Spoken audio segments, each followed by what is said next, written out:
I would like to call this meeting of the Prince William County School Board to order. A motion is now in order for the approval of the meeting agenda. Ms. Wall. Dr. Lateef, I move that the Prince William County School Board approve the meeting agenda as recommended. Do I have a second? Mr. Chairman. Ms. Zargarpur. Second. Any discussion? Please vote.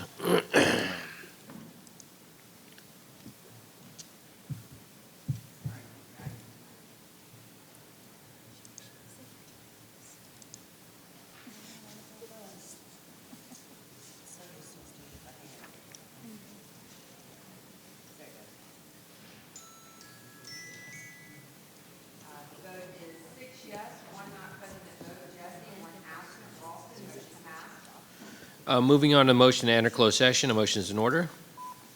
Mr. Chairman, I move that pursuant to Virginia Code Section 2.2-3711 and Section 2.2-3712, the Prince William County School Board enter closed session for the following reasons.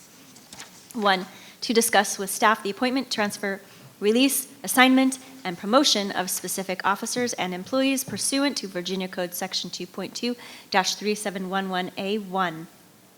2, to discuss with Division Counsel and staff actual or probable litigation and specific legal matters involving specific staff and students pursuant to Virginia Code Sections 2.2-3711A7 and 8.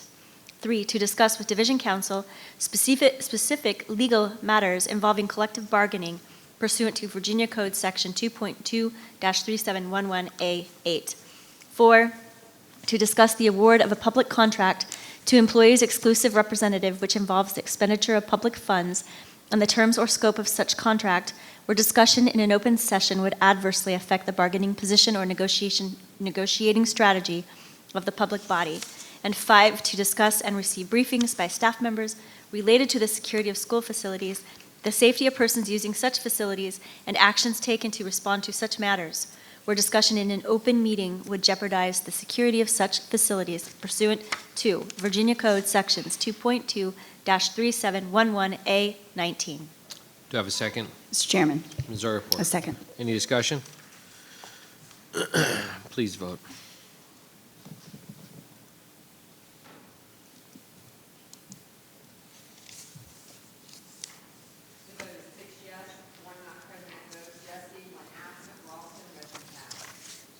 Okay. I think with that, the Prince William County School Board will now enter closed session, return to open session in 1 hour.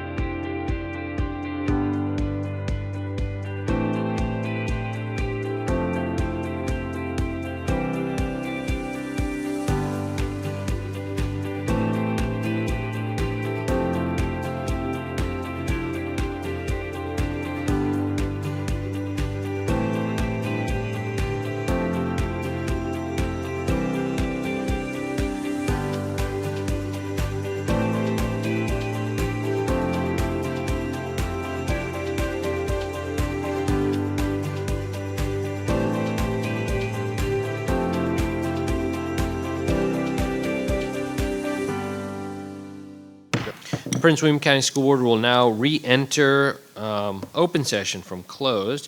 Moving on to agenda item 7.01, closed session certification of motions in order. Vice Chair Wall. Mr. Chairman, I move that pursuant to Virginia Code Section 2.2-3712, the closed session of the Prince William County School Board meeting of November 14, 2023, be certified by adopting the following resolution.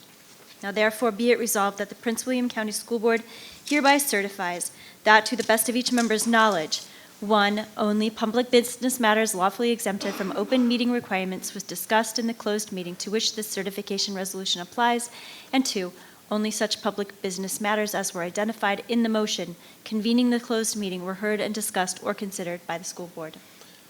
Do I have a second? Mr. Chairman. Ms. Zargarpur. Second. Any discussion? Please vote.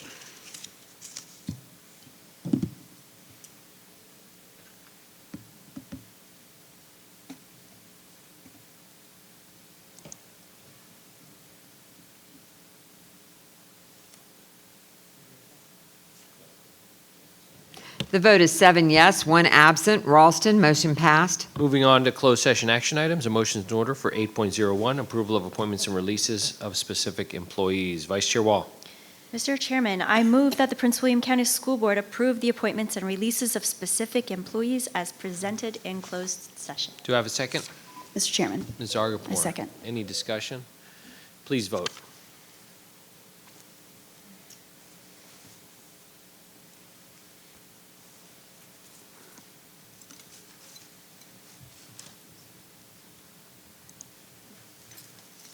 The vote is 7 yes, 1 absent. Ralston, motion passed. Okay, that wraps up closed session action items. At this time, we'll stand for the Pledge of Allegiance. Tonight, we have our school board member, Jacqueline Garcia, senior at Gainesville High School, with us on the dais. Osborne Park. Jacqueline Garcia from Osborne Park with us on the dais. Jacqueline, will you lead us in the pledge?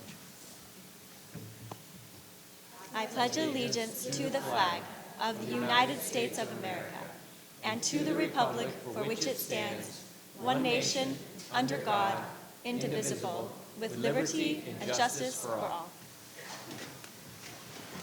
Okay, great. Moving on to our Thriving Futures Focus. Thriving Futures Focus is an opportunity to highlight the exemplary work being accomplished in our schools that fulfill our vision that every student will graduate with the knowledge, skills, and habits of mind necessary to create a thriving future for themselves and their community. We dedicate this time during our meetings to recognizing students, staff members, and schools that have earned an honor or an award at the state or national level.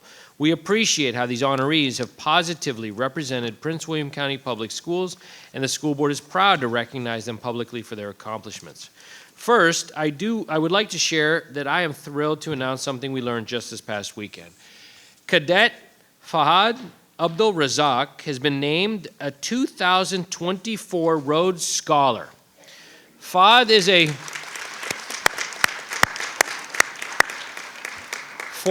a Prince William County Public School graduate of Woodbridge Senior High School, class of 2019. He is currently attending, so a huge congrats to Fahad, his family, and the Woodbridge High School community. Fahad has truly launched a thriving future for himself since graduation day, going on to study international affairs at West Point, the U.S. Military Academy. The Rhodes Scholarship is the most prestigious postgraduate award given to university students from around the world. As part of this honor, Fahad will attend the University of Oxford University with a full scholarship next fall. He could not be here tonight as he is attending school at West Point. Our community should be very proud of his military service to the country and this tremendous accomplishment. He represents the best of Prince William County Public Schools, and he embodies the profile of our graduates. Another round of applause for Fahad, please.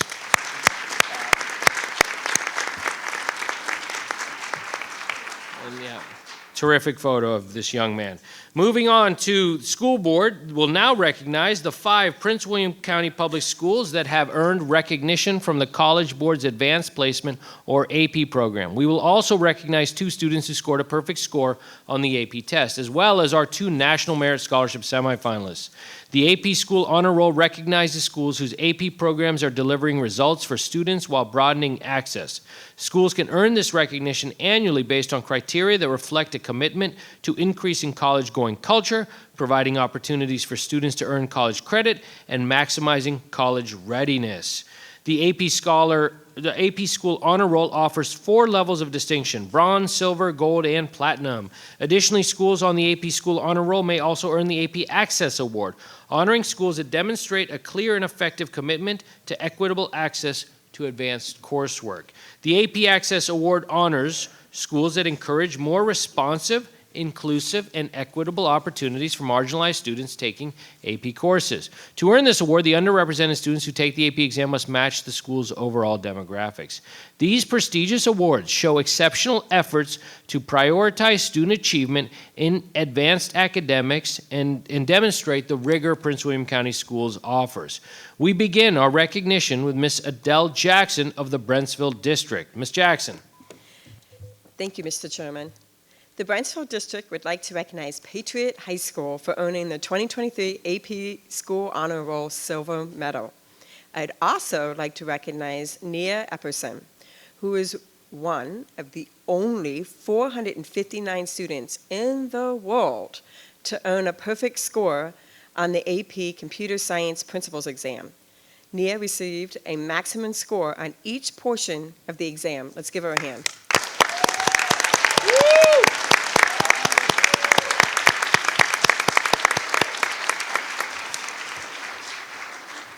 Congratulations. Also in attendance, we have one of our National Merit semifinalists, Joseph Dietrich from Patriot High School.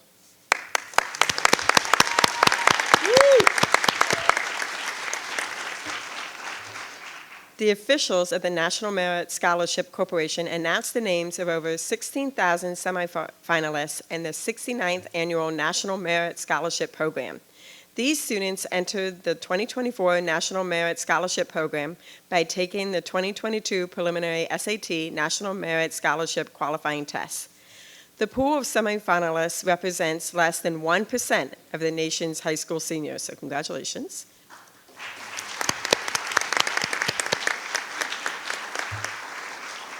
There are extensive requirements to become a finalist in the program, in which information is provided about the semifinalist's academic record, employment, and awards and honors received. This information is submitted along with an endorsement from a high school official. The semifinalists will be competing for one of 2,500 National Merit 25,000 scholarships.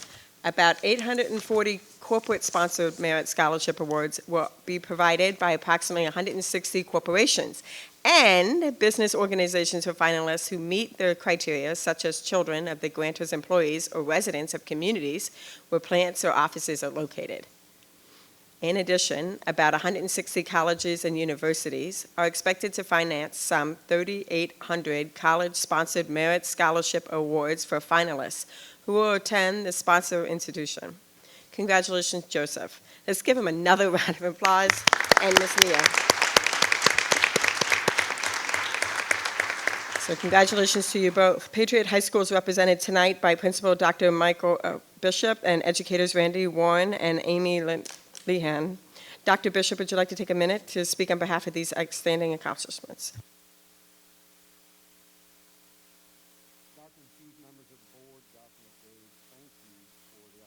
Recognize the hard work of students enrolled in AP courses at not only Patriot High School, but across the division. At Patriot, our vision since the day we opened has been for students to graduate with the ability to think critically, process and analyze information, and present what they have learned in a digital, oral, or written format. AP coursework provides that opportunity for students while allowing them to learn time management, meet deadlines, and develop skills that will lead to their success in the future. An example of that success is here with me tonight and helped us to win the silver recognition. Behind me is Mrs. Amy Lenahan, an AP Economics teacher, and Mrs. Randy Warren, an AP Psychology teacher.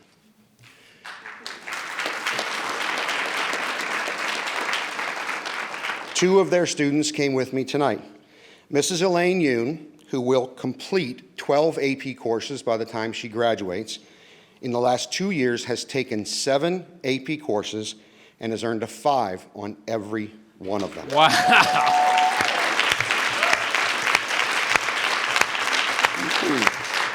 Wow. And as you mentioned, Nia Epperson is one of 459 students across the world that earned a perfect score on the AP Economics exam.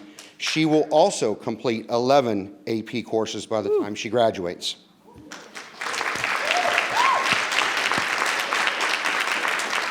I asked Nia to share a few brief comments about her experience, so I'd like to introduce Ms. Nia Epperson. Thank you, Dr. Bishop.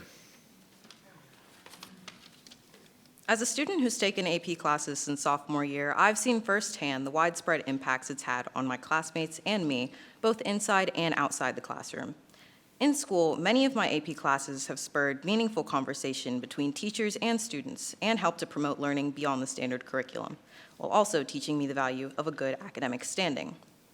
I'll always remember the long talks of genetic modification in AP Bio, the history and evolution of algebra in AP Calculus, and the recent bank collapses in AP Econ, and I'll especially remember how each class shaped my understanding of the world I live in today. The skills the AP program has taught me have also followed me outside the classroom and into my personal and professional lives, improving the time management, research, and collaboration skills that I use every day at home and work. My years in high school would have been completely different if not for the resources provided by the AP program, and for them, I will always be grateful. Thank you. Is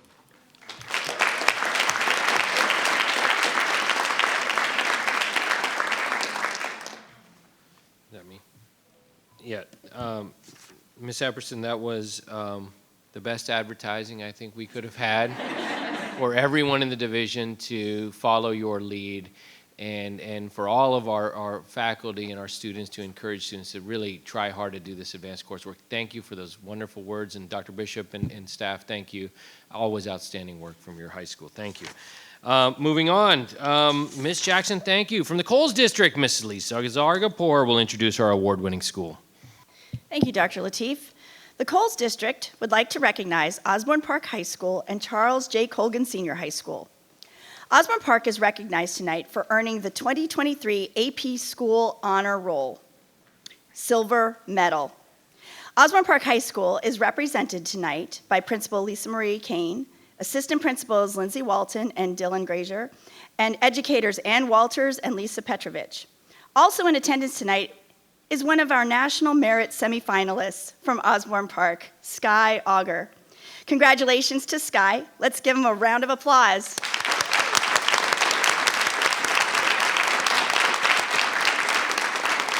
Principal Kane, would you care to speak a few words? Thank you so much, Dr. McDade, Dr. Lateef, Ms. Zargapur, and the entire school board for inviting us here today. I am here with our two assistant principals, Ms. Walton and Mr. Grazier, and two of our spectacular teachers, Ms. Lisa Petrovich, who teaches AP Government, and Ms. Ann Walters, who teaches AP World History. And these two phenomenal teachers represent 30 of the AP teachers that we have at Osborne Park. And I would like to take a minute and acknowledge and express my deepest appreciation for not only these teachers, but for the entire staff who support and prepare our students to be ready to take these courses. We know it is a whole school effort. We are so proud of the 878 students who took 1,868 exams last year and did incredibly well. That's why we're here. But what we are most proud of is the representation of the test takers. Of the 878 students last year who took AP courses at Osborne Park, 24% of them were Asian, 23% of them were Black, 23% of them were Hispanic, and 20% of them were white.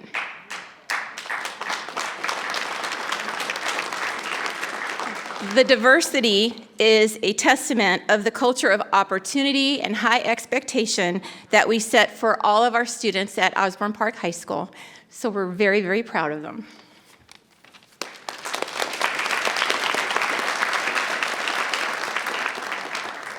Can I go off script for 1 second? Sky, would you like to say something? I know that's totally off script. You don't have to. I would like to thank Ms. Kane and the staff at Osborne Park High School. I think that the support and the culture that our school has around AP testing and kind of encouraging everyone to do their best within the school and outside the school helped me not only do well on my PSAT because of the encouragement, but also has helped me kind of solidify my path forward and really appreciate learning better. I think that the opportunities that Osborne Park provides to many students from many different backgrounds, kind of bringing them together equally in AP classes and encouraging them to do their best really has changed a lot of people in their course of their future, including me and many others, and I would just like to thank them. Thank you so much.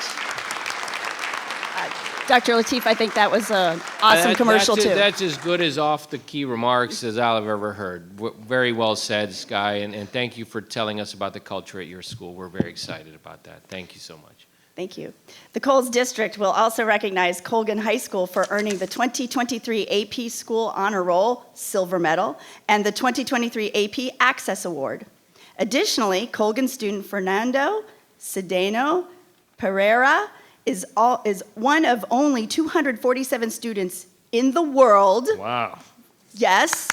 Woo. One of 247 students in the world to earn every point possible on the AP Spanish Language and Culture exam. Let's give Fernando and Colgan High School another round of applause.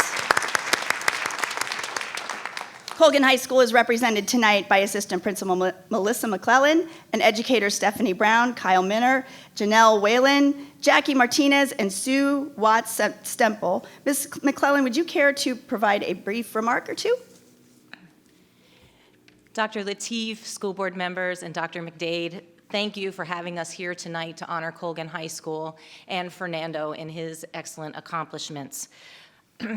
As part of Colgan's commitment to learning and achievement for all, we believe in providing equal access to advanced coursework for all our students. Over the last 8 years, we have focused on increasing the number of students enrolled in advanced placement courses, with a particular focus on those students who have never been exposed to an AP class. When students are exposed to AP coursework, they experience increased rigor and college readiness. And research shows that students who take AP courses and exams are more likely to not only attend college, but graduate from college on time. We believe our success is directly tied to the hard work of our teachers, our counselors, administrators, families, and students.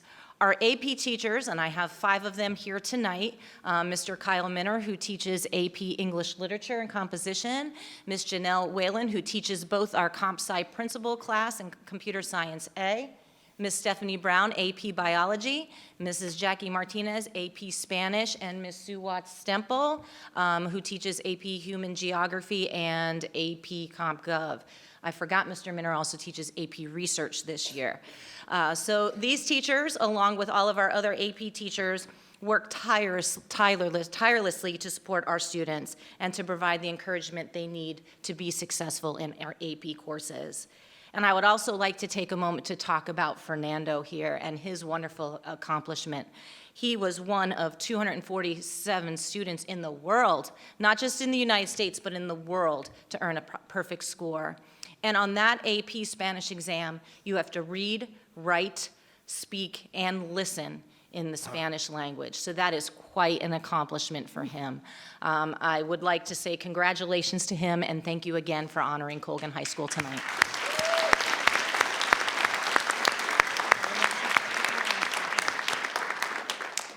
Congratulations to you both. We are thrilled, and Ms. McClellan, your command of knowing what courses your teachers teach is excellent. Thank you so much. That's leadership. We really appreciate it.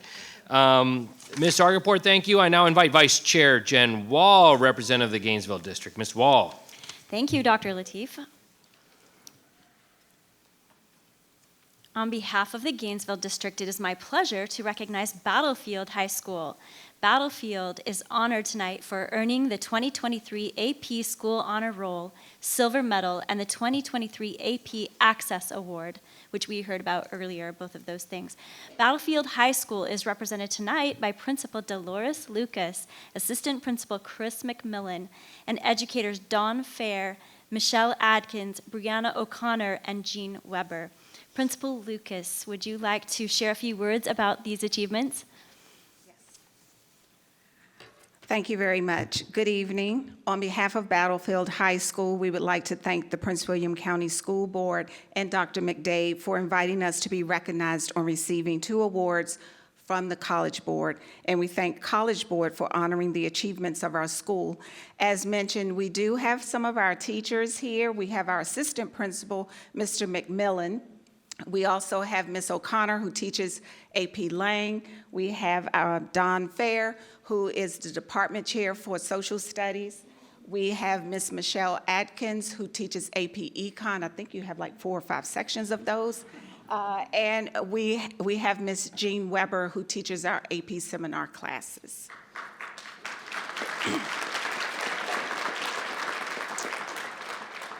Receiving the Silver Award and the AP Access Award signals our commitment to ensure every student is prepared for a thriving future. It also serves as momentum for Battlefield to stay the course and to be audacious in our efforts. While I was not at Battlefield last school year, during these last couple of months, I have witnessed their laser-like focus on the strategic plan's core values, particularly equity and inclusivity. Battlefield placed a strong emphasis on Commitment 1.1 of the strategic plan to provide equitable opportunities for all students to achieve at high levels. The Battlefield Village was in full force, and I thank them for their commitment in promoting conditions for success through integrated systems of support.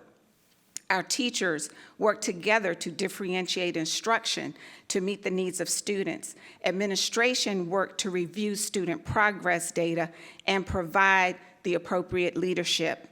And families supported the school's vision of removing barriers and increasing access to more challenging courses for our students. Everywhere a student turned, our faculty, counselors, staff, Bobcat dads, PAC, PTO, and families were there to lend support. A hand to pull up a student, a shoulder for students to lean against, a safe and clean environment, and a voice to encourage a student to stay the course. The Battlefield Bobcats community will continue its mission to strive for what George Couros calls an innovator's mindset. And if I might add, innovation is one of the core values in the strategic plan. One that empowers learning and unleashes talent through a culture of yes. Battlefield said yes. Every student is capable of taking an advanced course and succeeding in that endeavor. Yes, every student can learn to be resilient, and yes, every student can leave Prince William County Schools with the habits of mind to succeed, because we are innovators who believe that equity and inclusivity are what makes our school and students great. Again, thank you to Chairperson Dr. Lateef, Mrs. Wall, our Gainesville School Board Representative, Dr. McDade, and all the school board members for the opportunity to be recognized.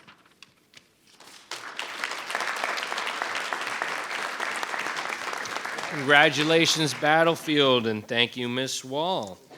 Mr. Wilk, I turn this wonderful spotlight on the fabulous Potomac District. Thank you, Dr. Lateef. On behalf of the Potomac District, it is my honor to recognize Forest Park High School for earning the 2023 AP School Honor Roll, Bronze Medal, and the 2023 AP Access Award. Tonight, the school is represented by Principal Richard Martinez and educators Rachel Peidler and Allison Young and Tara Scott. Principal Martinez, would you like to share a few words, please?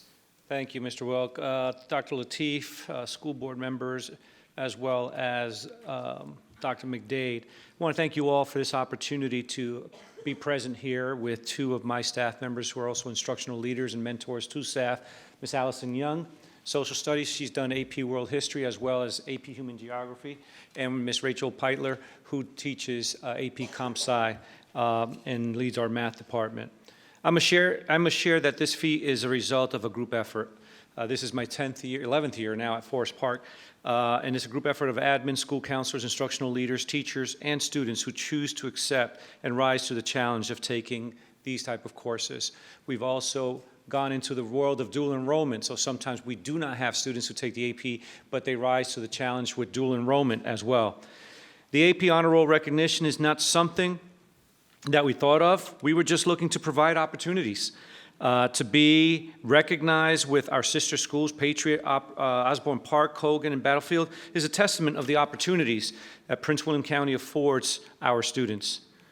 To be recognized with distinction of equitable access to advanced coursework is what we have worked to provide our students at FP. We began this 10 years ago. I didn't know that this existed. So to receive the bronze medal, I was surprised, didn't know that existed.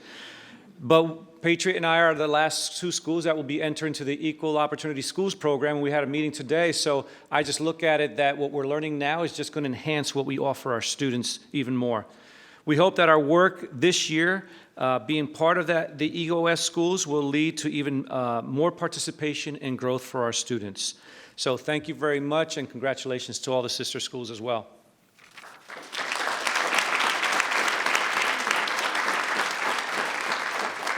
Okay, thank you, and congratulations, Forest Park High School. Thank you, Mr. Wilk. Congratulations again to all 5 schools that have earned recognition from the College Board for their outstanding advanced academic programs. Before taking a couple pictures, Dr. McDade, would you like to share a few words? Sure. Thank you so much, Dr. Lateef. I just want to say congratulations again to Cadet Fahad Abdularak for being named 2024 Rhodes Scholar. We're extremely proud of Fahad and look forward to witnessing his amazing accomplishments that will continue in the future. And I also want to personally acknowledge our 2 national merit finalists, Sky and Joseph. Congratulations to both of you. Our perfect AP scorers, Nia, Fernando. I also want to acknowledge Elaine, who is here tonight from Patriot. We are all so proud of your accomplishments, your hard work. You really do represent the best of Prince William County schools, and congratulations on your scholarship. To the AP School Honor Roll Awards and AP Access Awards, which highlights the outstanding students, educators, and communities who are dedicated to learning and achievement for all as a part of our strategic plan. I want to congratulate each of you. And for the schools, our leaders and educators that are represented here tonight from Patriot, Osborne Park, Colgan, Battlefield, and Forest Park High School, you truly are making a difference in our students' lives and helping them to be able to have a brighter future. And so we're incredibly grateful for your hard work and your commitment and your sheer passion for ensuring students create a thriving future for themselves and their community. Thank you all so much for your hard work. Congratulations to all of our student scholars. We are so extremely proud of each of you.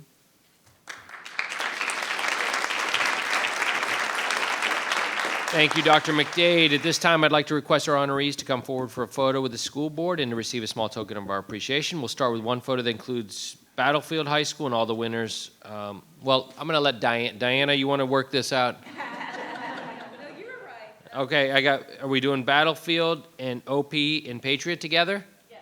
All of them. Okay, so, and then the second photo will be Forest Park and Colgan. Okay.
De verla de nuevo, ¿eh? Y buena suerte. Y encolgan a la orden, ¿eh?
Okay, all right, thank you guys very much, thank you for that. I just wanted to, I myself, I don't think I might have said that, I wanted to congratulate again Joseph Diedrich from Patriot and Sky Auger from Osborne Park for their National Merit Scholarship finalists, semifinalists. We're very proud of all of them, proud of everyone that came.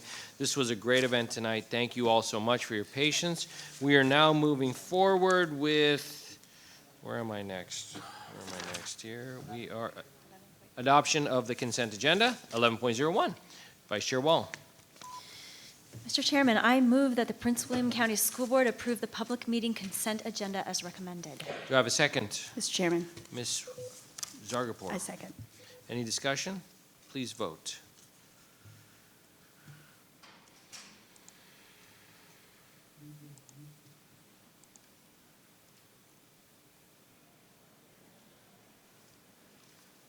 The vote is 7 yes, 1 absent. Ralston, motion passed. Okay, moving on to citizen comment time. Those citizens who've signed up in advance with the clerk may address the school board this evening when they're called to the podium.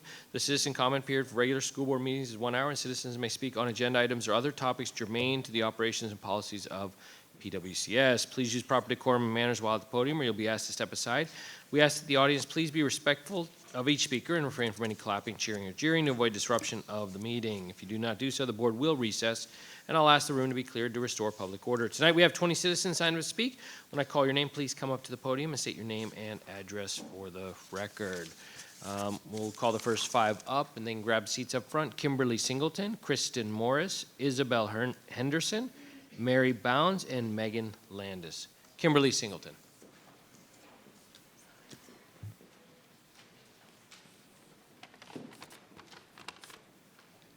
Do I just start talking? Yes, ma'am. Okay. Hi, my name is Kimberly Singleton. My address is on file. I live in the area where I teach. My children attend my neighborhood school. We are zoned for this school. As a teacher, I interact directly with 74 special education students each week, receiving direct services from me solo, including level 2 students, with materials I am creating myself, providing out of my own pocket at my own expense, to the tune of $1,118.63 between this year and last. So far, I'm collecting data, assessing, and instructing. I have repeatedly, 5 times this year, said my security button isn't working, and it took 17 days after an incident in my classroom before someone came in and looked at it. Only 2 members of my administration have asked me, "Are you okay?" I have said repeatedly, over and over, I don't feel safe. I have been met with deaf ears. As a mother, I was called upon on October 27th when my son was assaulted in a locker room at my school. Sustaining a serious concussion with no adult present, he has had headaches for the last 19 days. They finally stopped this morning. He has missed 4 days of school. I spent $50 for a copay at the neurologist and haven't yet gotten the ER bill. He said, "Mom, I don't feel safe. Why doesn't my son feel safe?" My daughter texted me on the bus on November 3rd. A sub bus showed up. Not a problem.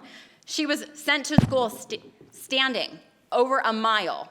42 children in an aisle on a bus that showed up to pick them up, already full. Why was the driver driving my precious cargo in this manner? Late is better than dead. Within the span of 9 days, 3 members of my family, all 3 of us, had some sort of incident in this county where our safety was placed in jeopardy. Very few people have asked us, "Are you okay? Are you safe?" I don't know. Are we? What are you doing about it? In 1 week, this 1 week, we were all placed in dangerous places, places where we go to work and learn, and it is costing me and my family thousands of dollars in my sense of safety. It really feels personal right now. It feels like nobody cares. It feels like nobody is listening.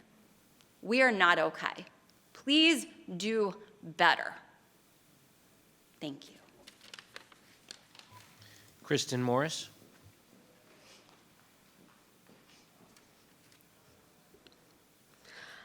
My name is Kristen Morris, and my address is on file. I'm speaking on behalf of a teacher I highly value, respect, and who has personally shaped me as a teacher. She unfortunately can't be here tonight due to significant medical reasons. She has taught for 23 years for Prince William County and has been awarded Teacher of the Year twice. In the fall of 2022, this teacher was diagnosed with stage 2 brain cancer. This teacher was gone for 3/4 of the year using FMLA and all of the sick leave she built up over 23 years so she could undergo brain surgery, recover, and go through chemo and radiation treatments. According to Regulation 543-1, sick leave bank payments received on any unscheduled days that the division is closed count towards the 45-day maximum, but she's only been granted 30 days by HR. While most teachers in winter pray and look forward to unscheduled days off, she does not. This year, she must navigate the hurdles of leave without pay and eventually the sick leave bank. But in addition, she must hope she isn't scheduled to receive sick leave bank payments for a doctor's appointment that end up canceled due to inclement weather when the district is closed. The reality is she will be charged for days when the rest of the county has been told to stay home. We all know more often than not that cancer comes back. So what happens if or when it does?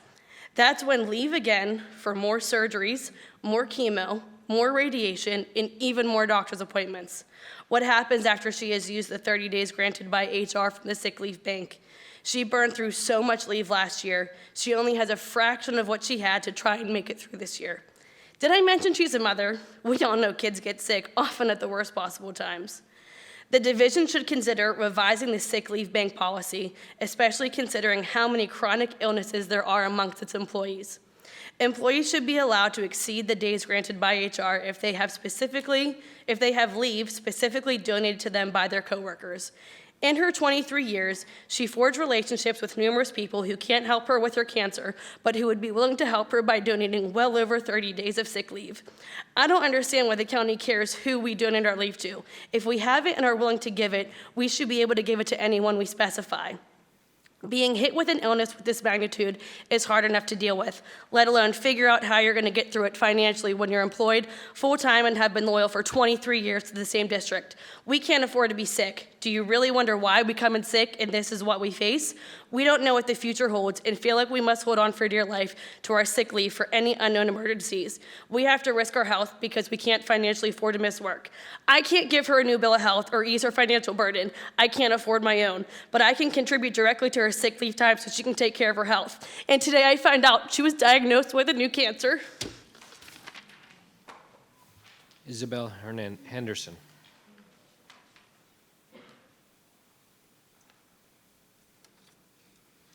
Good evening. My name is Isabelle Henderson, and my address is on file. I am also speaking on behalf of a colleague that could not attend tonight. Thrive. According to Merriam-Webster, it means to grow vigorously, flourish, to gain in wealth or possessions, prosper. The superintendent's letter regarding the division's strategic plan states that a key tenet of launching thriving futures is for schools to be welcoming environments where all students feel safe and supported mentally, physically, and emotionally, and that it is critical that teachers have access to a professional learning community that values their professional expertise to achieve excellence in education. Board members, teachers and staff are not thriving here in Prince William County. We are barely surviving. In order to provide welcoming and safe environments and provide excellent education for our students, we need to be valued as professionals with expertise. We must be guaranteed the means to thrive. We need a balanced work-home schedule, the ability to live in the district where we work, and fair compensation for the work we do as professionals. These are essentials. I teach language and literature. I have 5 classes on A days and 5 different classes on B days. My student counts have been between 250 and 297 for the past 8.3 years. I grade approximately 500 assignments per week and attend 2 CLT meetings.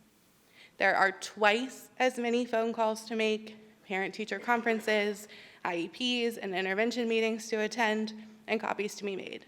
But I have the same amount of planning time as my colleagues who have 130 students.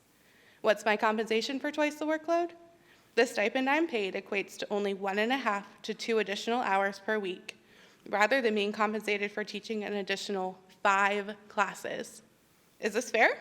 Does this value my expertise? And don't forget, there are still other duties as assigned and seemingly never-ending PD. We need to teach our students that a thriving future means to flourish, to grow vigorously. They learn what they see. Their role models need to thrive, not barely survive. Mary Bounds. Good evening. My name's Mary Bounds, and my address is on file. First of all, good evening to all the board members and to Dr. McDade. Thank you for giving us this time to speak with you. You all have a hard job. It's not easy.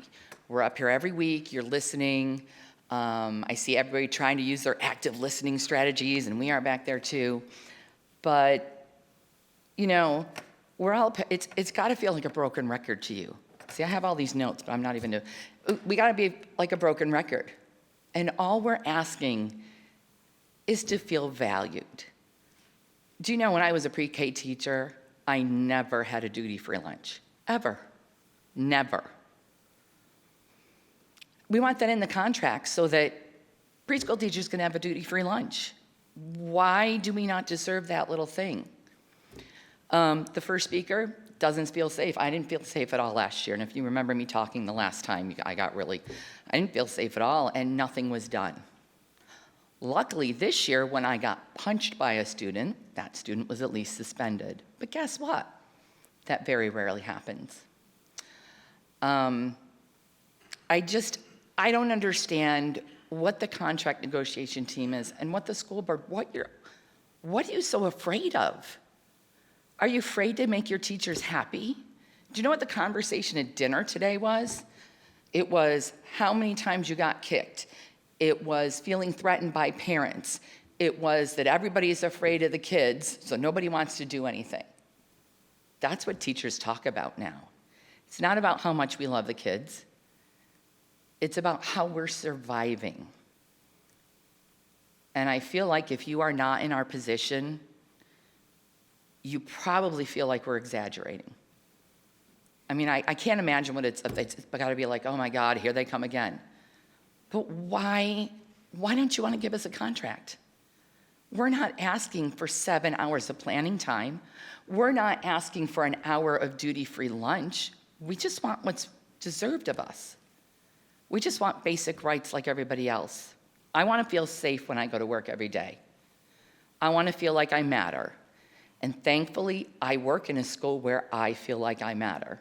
But I'd like to matter to everybody, not just my school. It's not an easy job, and it gets harder every year. I still don't know how I'm going to finish 28 hours of professional development that I've already done 5 times. It's not an easy job. And we just want to be heard. So again, why are you scared of making teachers happy?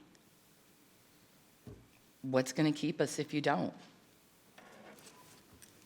Megan Landis.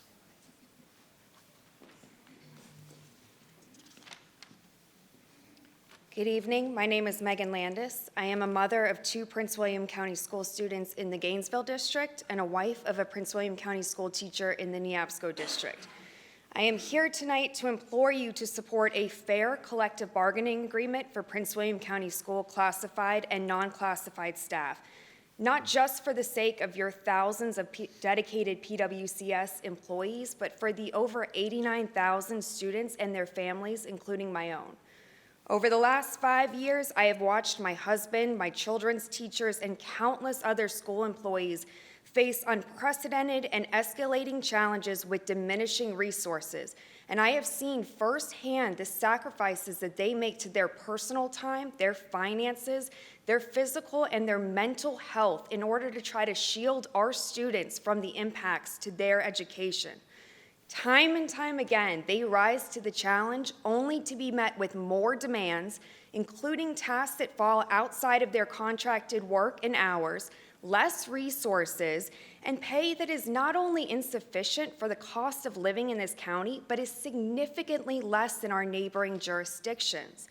It is no wonder then that our schools are facing such severe staffing issues that we have teachers that are not certified to teach overseeing overcrowded classrooms. The impact of the staffing shortages to students and families cannot be overstated.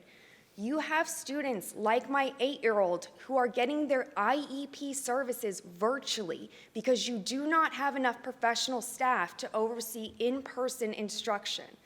You have students like my 13-year-old who is routinely missing lessons because you don't have enough bus drivers to get him to school on time. And you've got working parents like myself that are getting those panicked phone calls when the buses don't even show up at all and have to leave work to get my kids to school.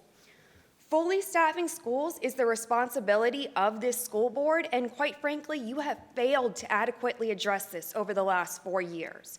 The good news is that the state legislation has handed you a solution by authorizing this board to engage in collective bargaining, a process with proven results for attracting and retaining qualified staff. Yet from what I have seen, instead of embracing a proven solution, this school board and the administration has been actively undermining collective bargaining by citing resource constraints as a reason. I am a county employee. Trust me, I can feel you on financial limitations, but too often lost in the discussion of cost is the cost of inaction. At this point, you cannot afford to do nothing. We entrust our teachers with educating our children, and it's time we entrust them with having a real voice in how that education is provided. Please do the right thing by your teachers and families. Thank you. The next 5 are Shannon Corel, Carl Greton, Lisa Ann Bodie, Katie Jefferson, and Afton Schwalm. Shannon Corel.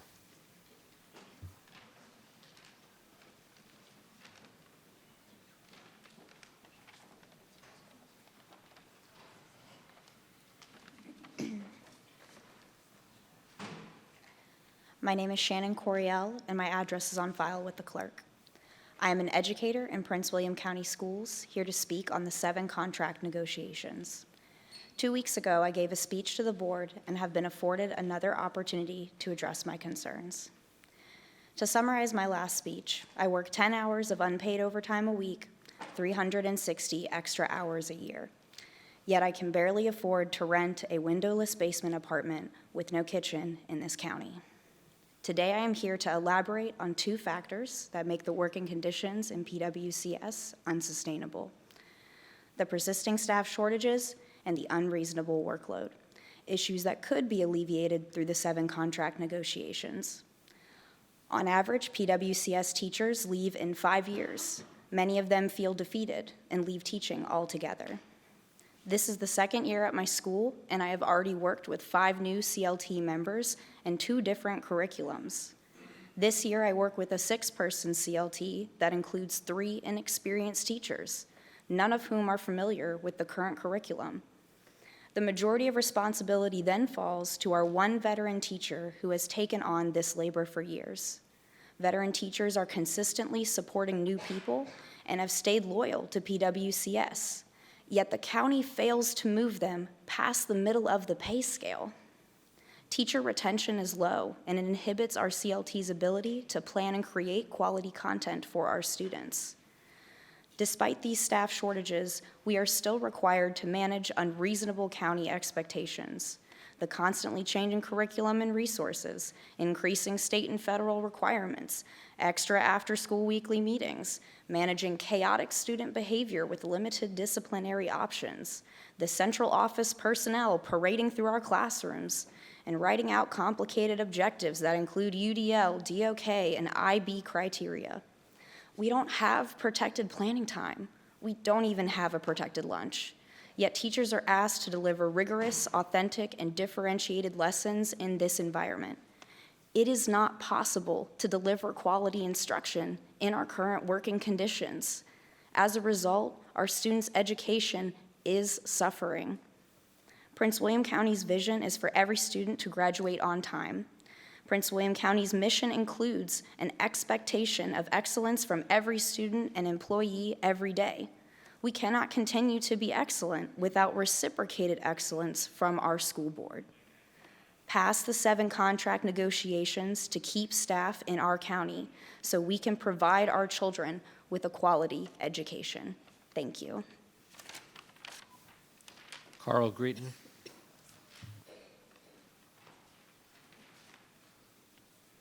Good evening. I'm Carl Greton of the Gainesville District. Finally, the advertisements for the elections are over. We hope you are happy. The school board issues have not changed. The current issue, ongoing every day, is about student walkout protests for the Hamas killings. Your Diversity, Inclusion, and Equity Department should not allow protests for terrorism and should support Jewish students. Have you had a march to support Jewish students and citizens and provide protection to them? The extremist Hamas Palestinians and the Islamic Jihad terrorist groups have murdered babies, kidnapped and killed U.S. citizens. The protests are not a First Amendment right speaking in favor of a terrorist organization. Students need to be in class. If students are to walk out of class, they should also walk out like many other states that allow boys and girls toilets and locker rooms and for boys to play in girls' sports. Support the model policies for the governor. Have you considered adhering to these policies? Thriving Futures is not following DIE philosophy and is only looking at the top percentage of students. Your statement is, Thriving Futures focus spotlights the diverse accomplishments of Prince William County students, staff, schools, and programs throughout the school division that meet the established qualifications and guidelines. We have noticed that only the top percentage of students are being recognized at school board meetings. Please adhere to your DIE philosophy. Soon it'll be a new year, and we hope the school board will work for the community. Book topics. Will topics of murder, rape, violence, racist, and pornographic issues be allowed in school? Racism in schools. We've heard community speakers saying there is racism in schools. Eradicate bullying also. Low scores. Do not lower the bar. Strive for excellence in attendance. Social justice. Remove this from the schools. There is no need to teach Marxism in United States schools. Staff shortages, teacher pay, and the all-important lunchtime. What is your solution to these issues, and are these issues complete? Codes in school, shutting down schools for our upcoming snow events, negative issues will only grow worse. As Abraham Lincoln has said, to sin by silence when they should protest makes cowards of men. Thank you. Lisa Ann Bodie.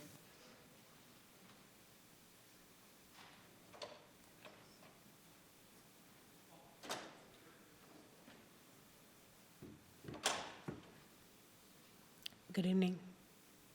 My name is Liz Bodie, and I reside in the Occoquan district. I know most of you. I'm friends with most of you. I'm a combat wounded veteran and a breastfeeding mother of 7. I need a cane to access my environment and to navigate terrain. And it is relatively easy for my administrators to accommodate my needs from this perspective. I can use an elevator. I can modify my evacuation route. The breastfeeding part is a little bit more difficult, though. It's the problem there, and really anywhere that requires me to not be present for my students, is that there's a staffing issue. So I'm a special education teacher in a self-contained classroom for students with emotional disabilities. And in my classroom, I have 8 students ranging in age from kindergarten to 5th grade. And I'm sure you can imagine we see a wide range of behaviors, and those behaviors often require maintenance and patience. And so while we have our schedules and we have visual schedules and we are intervening and being in many places at many times, we're also teaching concurrently at this time 4 different grades at the same time. I can't pop out to pump when I need to. So I had to make the very difficult decision to stop pumping during the day, even though I have a 7-month-old. And the American Academy of Pediatrics recommends that we try to go a year. And we're supposed to be able to pump at work, right? I can't do that because I can't step out to do that. I also don't get a duty-free lunch for the same reason, because it's very difficult to manage a break where I'm able to take 30 minutes away from my students by myself. We're able to get some time, small periods of time. While I have 2 TAs, it's always at the back end of managing those behaviors with the other students in my class. And I don't get planning at all. So I think, I know that you're humans, I know where your hearts are, but on this side, we're only getting the salary piece of the contract negotiations, and it would be nice if we could hear more from you. Katie Jefferson.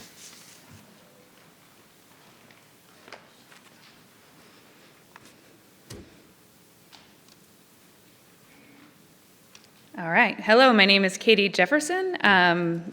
Good evening, Dr. McDade and school board members. My address is on file with the clerk. I wrote a poem, and I'm not a poet, so bear with me here. I hope we smile a little through this process. So, expo marker in hand and wisdom in mind, she stands before her students. She's so kind. Her voice is soft yet firm and clear, an outstanding teacher whom the students hold so dear. As daylight advances its gradual course, her stomach growls with pains of remorse. Like all other needs that she tries to ignore, the hunger lingers evermore. Her stomach is empty, her energy's low, but her bladder's not. But there's no time to go. Her attention is fixed on each student's needs, prescribing them self-care that she seldom heeds. But let's think about this just for a minute. As a student, it's quite hard to learn when your teacher's energy begins to burn. Overworked and tired, they can't keep pace, and despite their best efforts, it shows on their face. There's already a policy for lunch, they say. if your admin follows it anyway. The policies say we get planning time, but the superintendent says that too will be mine. So what is a teacher expected to do if not fight for a contract that we all can be held to? A policy is subject to further revision. Legally, a contract is the final decision. If your policies mean anything to you, then why not put it in the contract too? Make it enforceable, make it clear, and give your employees something to cheer.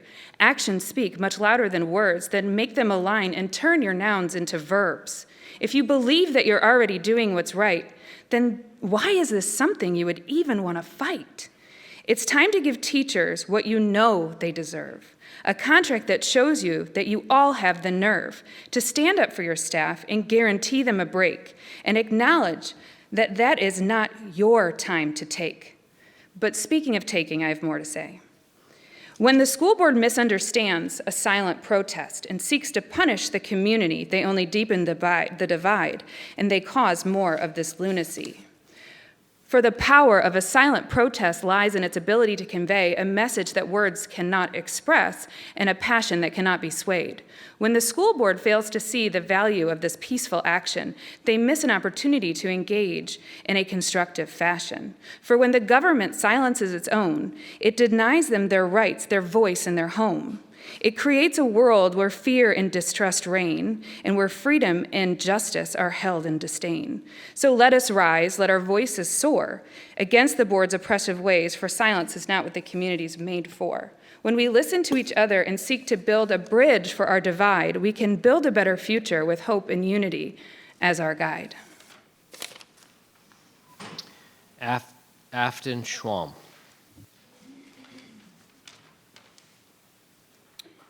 Hello, my name is Afton Schwalm, and my address is on file with the court.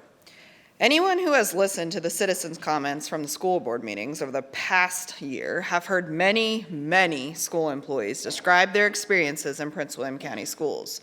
You have already heard multiple teachers describe the unreasonable demands of the division, the lack of autonomy in our classroom, the excessive amount of professional development, including the SPED PD that went out this week with a 2-week deadline, the many required meetings, the drastic increase in the number of standardized tests, the division's unwillingness to support staff in disciplining students, and the countless hours spent grading and lesson planning at home instead of bonding with their own children.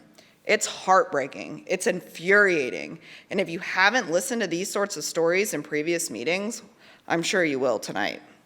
But tonight, I'm going to talk about my own experiences of a different sort. I'm going to talk about the things that I have seen, heard, and experienced over the past year with my union. I have seen teachers and other education professionals who are among the most overworked, stressed out, and desperate, and who have families and children of their own to take care of, but yet they find the strength and courage to push themselves harder than anyone could reasonably expect for the sake of the other 11,000 of their colleagues. I have seen an inspiring number of educators leave their job with almost nothing left to give at the end of the day, and then turn around, put in several more hours outside of school during bargaining sessions in buildings, making signs, organizing their union brothers and sisters, and being visible to the division's bargaining team in an attempt to humanize the employees whose contract they are negotiating. I have witnessed this entire chamber filled with teachers, bus drivers, custodians, cafeteria workers, TAs, librarians, and many more of your employees who sacrificed yet another evening with their families to stand behind our union and our bargaining team for the sake of the contract that restores the dignity of our professional lives. I have seen our members and colleagues persist in their advocacy and solidarity despite our school board's attempts to turn them into pariahs, condemning and mocking their insistence they have been paid a competitive wage and have some degree of agency over their employment. I have seen my union brothers and sisters continue to fight for one another as our members face retaliation at work and harassment online, and at times, even in person.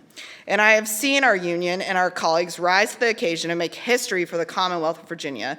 If ever there was a group capable of moving mountains to improve the state of our schools and professions, it's these people sitting right behind me.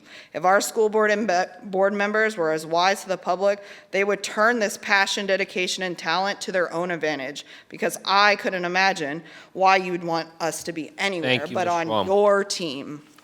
The next five: Jared Gay, Erica Weiss, Maggie Hansford, Andrea Bortner, and Monique Cerruti. Jared Gay.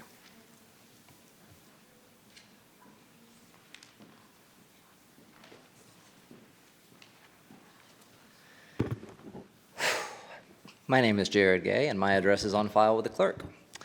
So when I finished speaking at the last school board meeting, I expected to receive a lot of flack for getting as close to losing my temper as any of you have ever seen, but I was surprised to find that, on the contrary, the overwhelming majority of the feedback I received suggested that it got through to a lot of people in a way that had not been the case in previous meetings.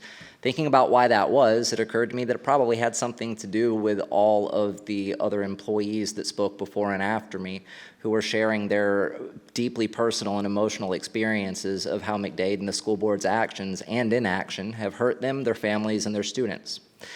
I think a lot of people finally understood why PWEA members' comments have frequently been so aggressive. It isn't performative, it isn't pettiness, and it's definitely not overreaction. PWEA leadership hears accounts like these on a daily basis from our members, begging us to help them. Hell, we've experienced these conditions ourselves. Most of our board members are still working full-time for the division now. There are thousands upon thousands of division employees struggling in similar or even worse conditions than those described 2 weeks ago and tonight. And after hearing these heart-wrenching personal accounts from their employees, did these elected Democrats prepare to come here tonight in a spirit of compassion and compromise? No. Instead, two of them, along with a Republican, came prepared to introduce a policy amendment that would further restrict citizen comment time and limit their constituents' ability to exercise their First Amendment rights, in an obvious attempt to shield themselves from being called out for the open contempt they clearly hold for their employees who dare to call them out. I would expect this blatantly callous behavior from Barbara Lateef and Jen Wall, but the third person bringing this forward is Adele Jackson, a former teacher endorsed by the Democratic Party. Adele, do you seriously want one of your last actions on the school board to be something this spiteful, this corrupt? For what? To attack your constituents in order to stick it to your colleagues?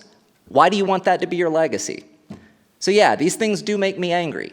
They make me very angry. They make me furious, because at the end of the day, you make it obvious over and over again that you do not care. If you did, you would behave differently. If the rest of you still care at all, you do still have a couple of weeks to demonstrate it by instructing your bargaining team and forcing your process to bargain in good faith, and stop refusing to even discuss proposals like adding your policy language on duty-free lunch to our contracts. Believe me, I would much rather be up here week after week thanking you and singing your praises for working out a compromise with your staff, instead of coming and having to constantly shame you. Believe it or not, I'm actually capable of being a pretty nice guy. That's all I've got. Erica Weiss. My name is Erica Weiss, and my address is on file. We're at an interesting moment tonight. For one thing, local and state level elections took place over a week ago, including our school board races. Contract negotiations between PWEA and PWCS are also in their final stretch, with all contract language for next school year due to this school board by December 1st. Maybe it's the onset of autumn weather, but it certainly feels like things are coming to a close, making way for whatever comes next. With that in mind, the time feels right for some reflection and introspection. I always think it's a good idea to periodically pause and imagine what one's legacy would be if it was based solely on their efforts and accomplishments to date. For PWEA's part, when I reflect on the efforts and accomplishments over the past 2 years, I know that our members have done an extraordinary amount of work to make our division competitive during an unprecedented teacher shortage. We have fought for a fair, competitive contract so that all division employees are able to provide for their families, so that our students can get to schools that are fully staffed with the most qualified educational professionals in the region. After all, PWCS regularly leads the region in the number of vacant positions. We are the second lowest in the region for employee salaries and the second lowest budget for funding per student. Even if you decide to continue thumbing your noses at your employees and refusing to negotiate in good faith, even if you ultimately pass the contract you always intended to pass and include none of our bargaining team's proposals, I know that PWEA members who have fought for collective bargaining have done everything we possibly could to make things better. That will be our legacy. What will your legacies be as the school board members? Justin, Lisa, Adele, what will your legacies be as current or former educators who now have the authority to either lift up your colleagues who are crying out for relief or consign them to hopelessness? What are your legacies as politicians, as Democrats? Do you really want to be remembered as the board that destroyed all trust and goodwill between educators and division management? The board did nothing to prevent the largest exodus of qualified teachers in memory and shortchange our students. You're running out of time to prevent this from becoming your legacy. Take heed and do the right thing. Thank you. Maggie Hansford.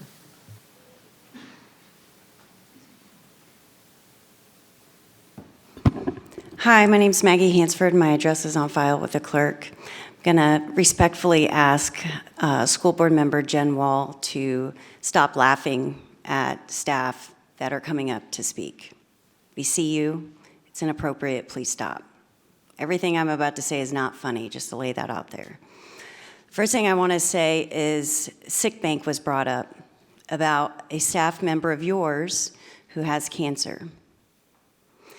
Guess how many days are in the sick bank? Do any of you know? There are 0. For your staff, there are 0. The sick bank is tied to retirement. You have one of 3 options. If your retirement is tied to the sick bank, you have 0 days. We've asked your team to negotiate. We've received nothing. You have a staff member with cancer, taught 23 years, has to keep working to be able to afford treatment, and has a sick bank of 0 days. That's your employee. When we came to you this fall and we followed the directions, we got online on Saturday morning, we signed up to speak. We chose how to use our 3 minutes. There are educators in Prince William that teach civics. There's something to be said about that. A silent protest is a First Amendment right. We could have done a lot of things with our 3 minutes. We followed the rules. We signed up, we came. Many of us are mothers. We are community members. We're neighbors. We don't want to be here. Our gas tank isn't filled up in the parking lot coming here. We're not paid to be here. We have a job. We've been at a job all day. We want to go home. But you all are refusing to negotiate fairly. There are 5 charges, unfair labor practice charges, 5. We want you to stand by your lunch policy. Educators in the room, please stand. You have this many educators that continue to come and ask you to do the right thing. Give your staff lunch. We followed the rules. We have done our part. You are responsible to do yours. Put lunch in the contract and finish these next few weeks out fairly and just for your employees. Andrea Bortner.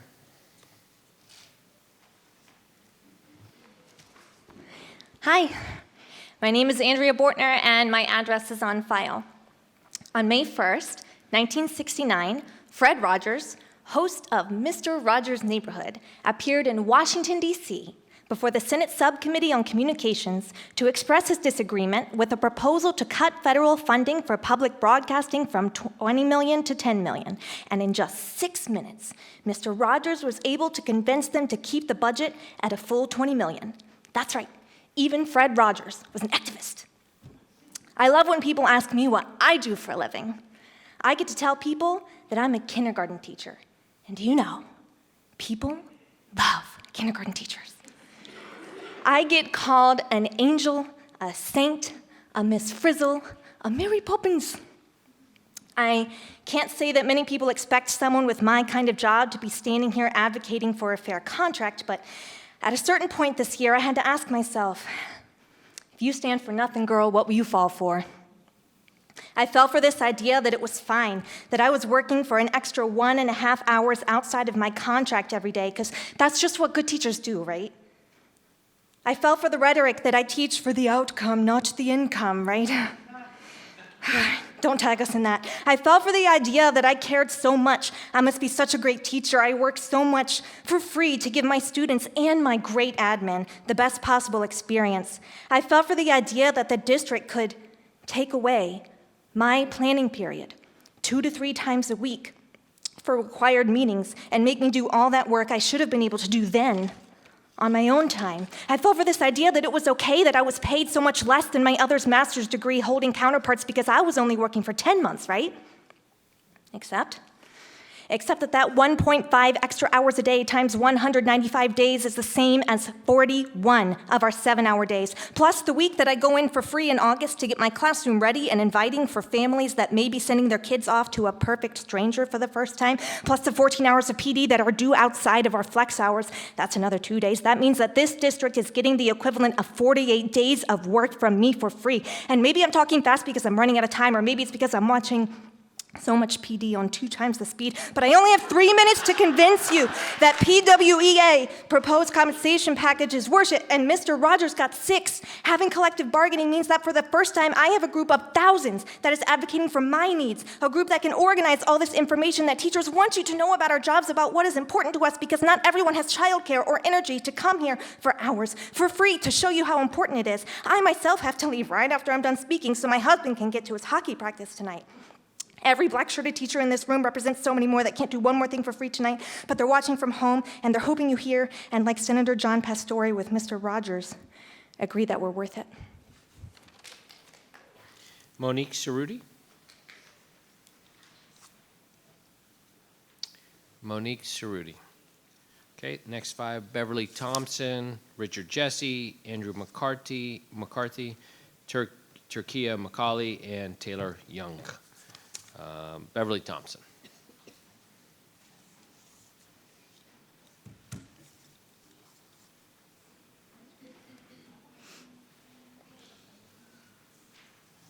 Good evening. My name is Beverly Thompson, and my address is on file. When writing my comments for tonight, I plan to speak to the disrespect communicated to a teacher when their time to eat and perform all non-instructional tasks is taken from them. But then I looked at tonight's agenda and saw that your disrespect kind of extends to the rest of your constituents as well. I'm referring to the last item on the agenda, a proposal from Babur Lateef, Jen Wall, and Adele Jackson to amend School Board Policy 134, Citizen Participation. These are the proposed changes. Speakers confirmed to speak at a regularly scheduled meeting of the school board shall not be permitted to sign up to speak at the next 2 regularly scheduled meetings of the school board. Speakers confirmed to speak at a regularly scheduled meeting of the school board who fail to speak at the meeting for which they are confirmed shall not be permitted to sign up to speak at the next 2 regularly scheduled meetings of the school board unless they notify the school board clerk by noon on the date of the meeting that they are unable to attend. So finally, There is a prohibition on playing audio or video recordings during your comment time, though I'm not sure what problem this is intended to solve. There are no proposals to prohibit citizen comments that are homophobic or transphobic or contain graphic descriptions of disfigured genitalia or accuse students of being terrorists for exercising their amendment rights to protest against authoritarian violence. Their policy justification form says that the changes are needed to increase the number of speakers who can address the board over a period of 3 meetings. If the board wants to increase the number of citizens who can address the board, I can suggest a much simpler and far less authoritarian way to accomplish this goal. Increase the number of citizens who can address the board. It was this board who arbitrarily limited citizen time to just, 20 speakers per meeting and capped it at 1 hour. Less than a week ago, the PWCS Planning Commission held a 22-hour meeting where they had around 200 citizens speak during citizen time. This seems to me that there should be some happy medium between these 2 extremes, that they propose solutions that should err on the side of protecting and advancing the ability of your constituent to exercise their freedom of speech rather than limiting it. Thank you. Richard Jesse.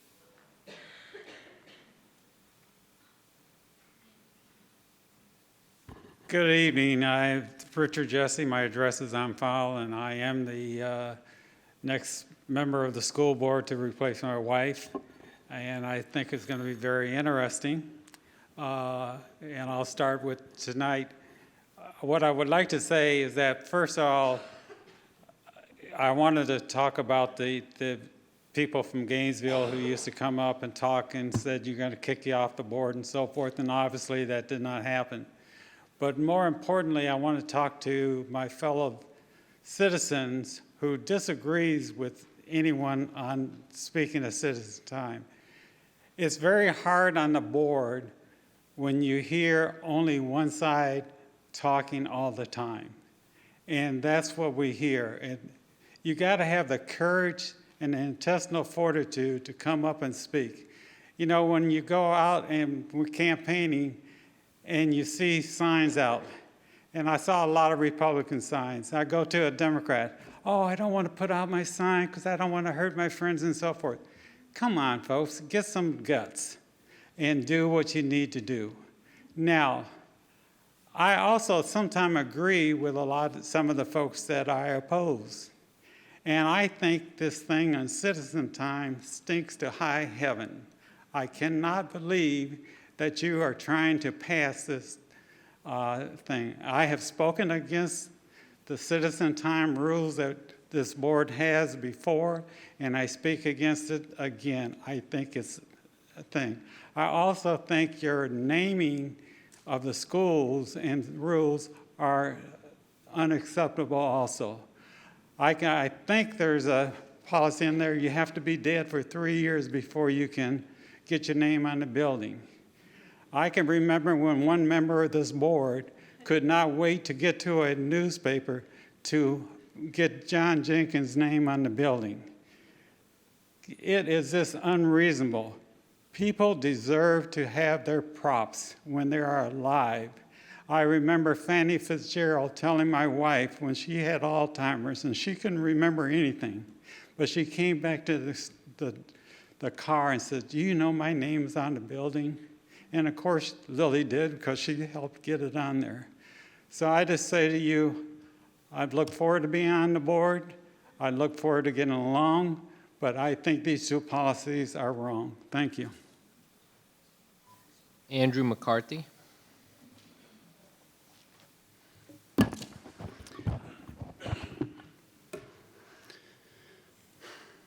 Good evening. My name's Andy McCarthy, and we're all here today for the same reason, and that is to put Prince William County students in the best possible position to learn. Everybody up here and everybody back here, we all agree with that. Now, we come from different perspectives, different viewpoints, you from up top, us from the trenches, but again, the same outcome is that we want to help students, and they're having a really tough time from post-pandemic. Now, go back 20 years ago, we had No Child Left Behind, right? This emphasis that we need standardized testing to hold schools accountable. And it worked at first because schools had to raise the bar. But after a while, we saw a lot of problems with it. I started teaching in 2004 at Woodbridge Middle School, and I would see posters that say, I think it was the Thoreau quote, "Education isn't filling a bucket, it's lighting a fire," right? And then I would go into the classroom and fill buckets and fill bubbles. And now we're right, and it didn't work. And I stopped it after the first year. I was like, I'm not focusing on the test anymore. It was the greatest decision I've ever done. And I'm a good teacher. I'm a great teacher. I'm a great coach. We won a state championship in cross country because I coach the same way I teach. And know what I do? I ignore all the BS that comes down the pike, and I teach students. And I focus on the relationships.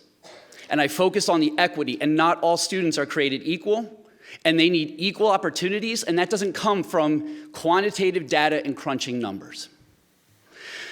So, things started to shift in the right direction after 2010s. We started to see the pendulum swing back to lack of focus on testing and more focus on students, a greater trust in teachers, and then pandemic came. Now, we're faced with mental health issues, crisis among our students, rampant drug use, out-of-school absenteeism. Education is now a political tug-of-war. And how do we fix it?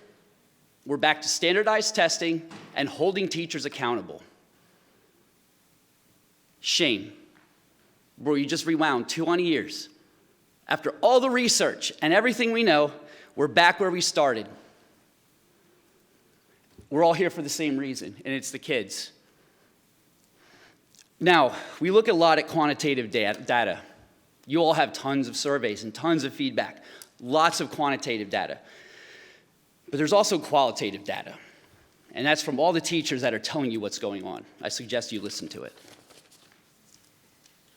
Turkia Macaulay.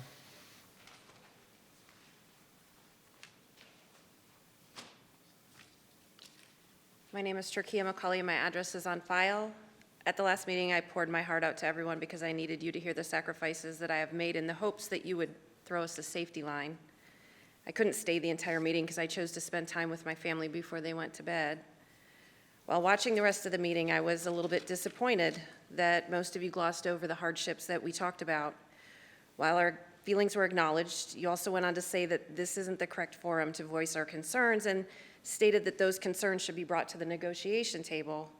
Well, we have been bringing that to the negotiation table, but we're continually met with no.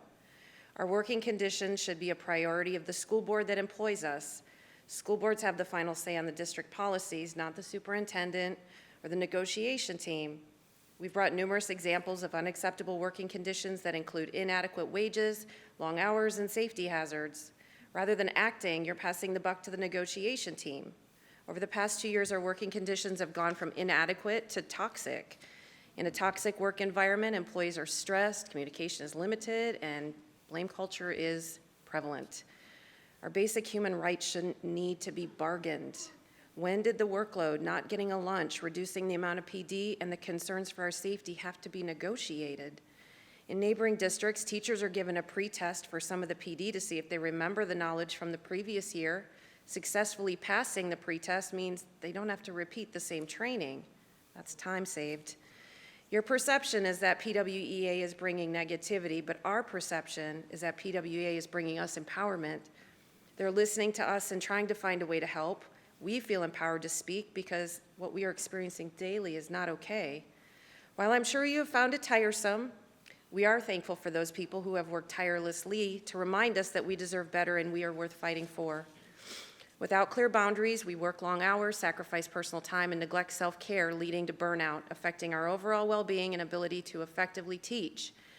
A study conducted by NEA found that teachers who worked more than 55 hours per week reported higher levels of stress and lower job satisfaction. When teachers have time to recharge and engage in activities they enjoy, they are more likely to bring enthusiasm and creativity into the classroom. Teachers who spend quality time with their family during the weekends and evenings are more likely to feel refreshed and motivated when they return to work. Since prioritizing my time and setting boundaries, I'm making better choices, and I was able to enjoy soccer and basketball games without my laptop. I sat on my porch swing and enjoyed the incredible view I have, and I had more conversations with my children. I enjoyed a few movies from start to finish. I allowed myself to sleep in. Even my dog got some more attention.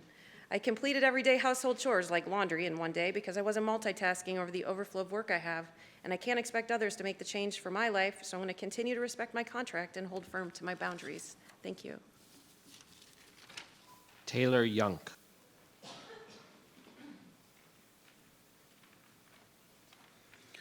Good evening, Dr. Lateef, Dr. McDade, and members of the school board. My name is Taylor Young, and my address is on file. I stand before you tonight as a PWCS employee and parent of 3 PWCS students. I'm a new PWCS teacher, but I am not new to education. I have 17 years of experience from preschool to high school. This is all to say that I love teaching, and I found my calling in this community of teachers and students. I enjoy watching my children and the kids in my neighborhood school grow in their love of learning from the best of the best.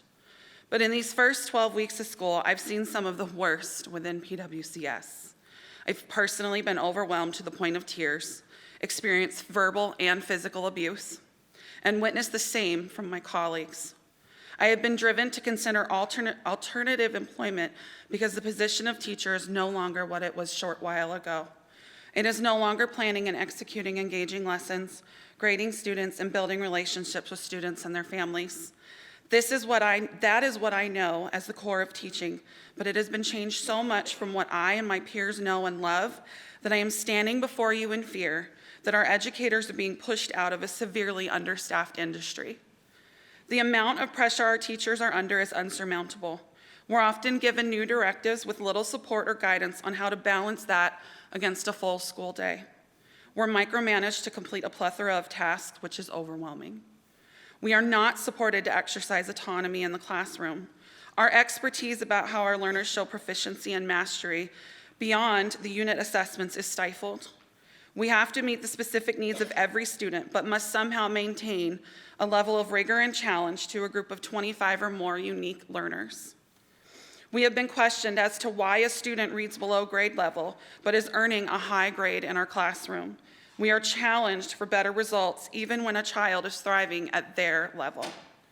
We're pushed and pulled in so many directions that most days we don't sit down to eat, barely use the restroom, feel guilty for not going in early or staying late in order to keep up with the amount of paperwork and administrative requirements. And then we feel guilty because we've devoted so much of ourselves to the business of education that our family gets a tired, worn-out shell of a person. Something has to give, and what will that be? In my opinion, one step towards keeping the amazing educators you have in PWCS is to provide fair compensation, better working conditions, and respectable benefits to your employees, and you can do that. Teachers want to feel valued, respected, and heard at all levels. We don't want to worry about retaliation when we voice concerns or request clarity. We are the faces our students see every day, and holding a smile is getting more and more challenging. PWC educators are currently the best, but that means nothing if we are not seen and heard. Like we say to our students, don't just tell me the solution, show me the work. Thank you. Sir. Okay, that concludes citizen comment time. We're moving on to 13.01, the Office of the Associate Superintendent for Teaching and Learning. This is on for information, the annual school calendar. Turn it over to Dr. McDade. Thank you, Mr. Chairman. I now invite Dr. Stephanie Sullivan, Associate Superintendent for Teaching and Learning, to present the proposed school calendar for the new school year. Thank you. Thank you, Dr. Lateef, Vice Chair Wall, members of the board, and Dr. McDade. It's my pleasure today to present the work that's been done in preparation for our recommendation for next year's calendar. Would like to recognize Dr. Eagle, who stepped in the void when we were transitioning employees to make sure that all the work that had been done prior to now was brought forward to the board. And so a couple of requirements are the first step of establishing a school calendar. One is, of course, Virginia Code, and we look to Virginia Code first to make sure we're in compliance. And it established the standard school year and school day, and it requires that the school year have 180 days or 990 instructional hours.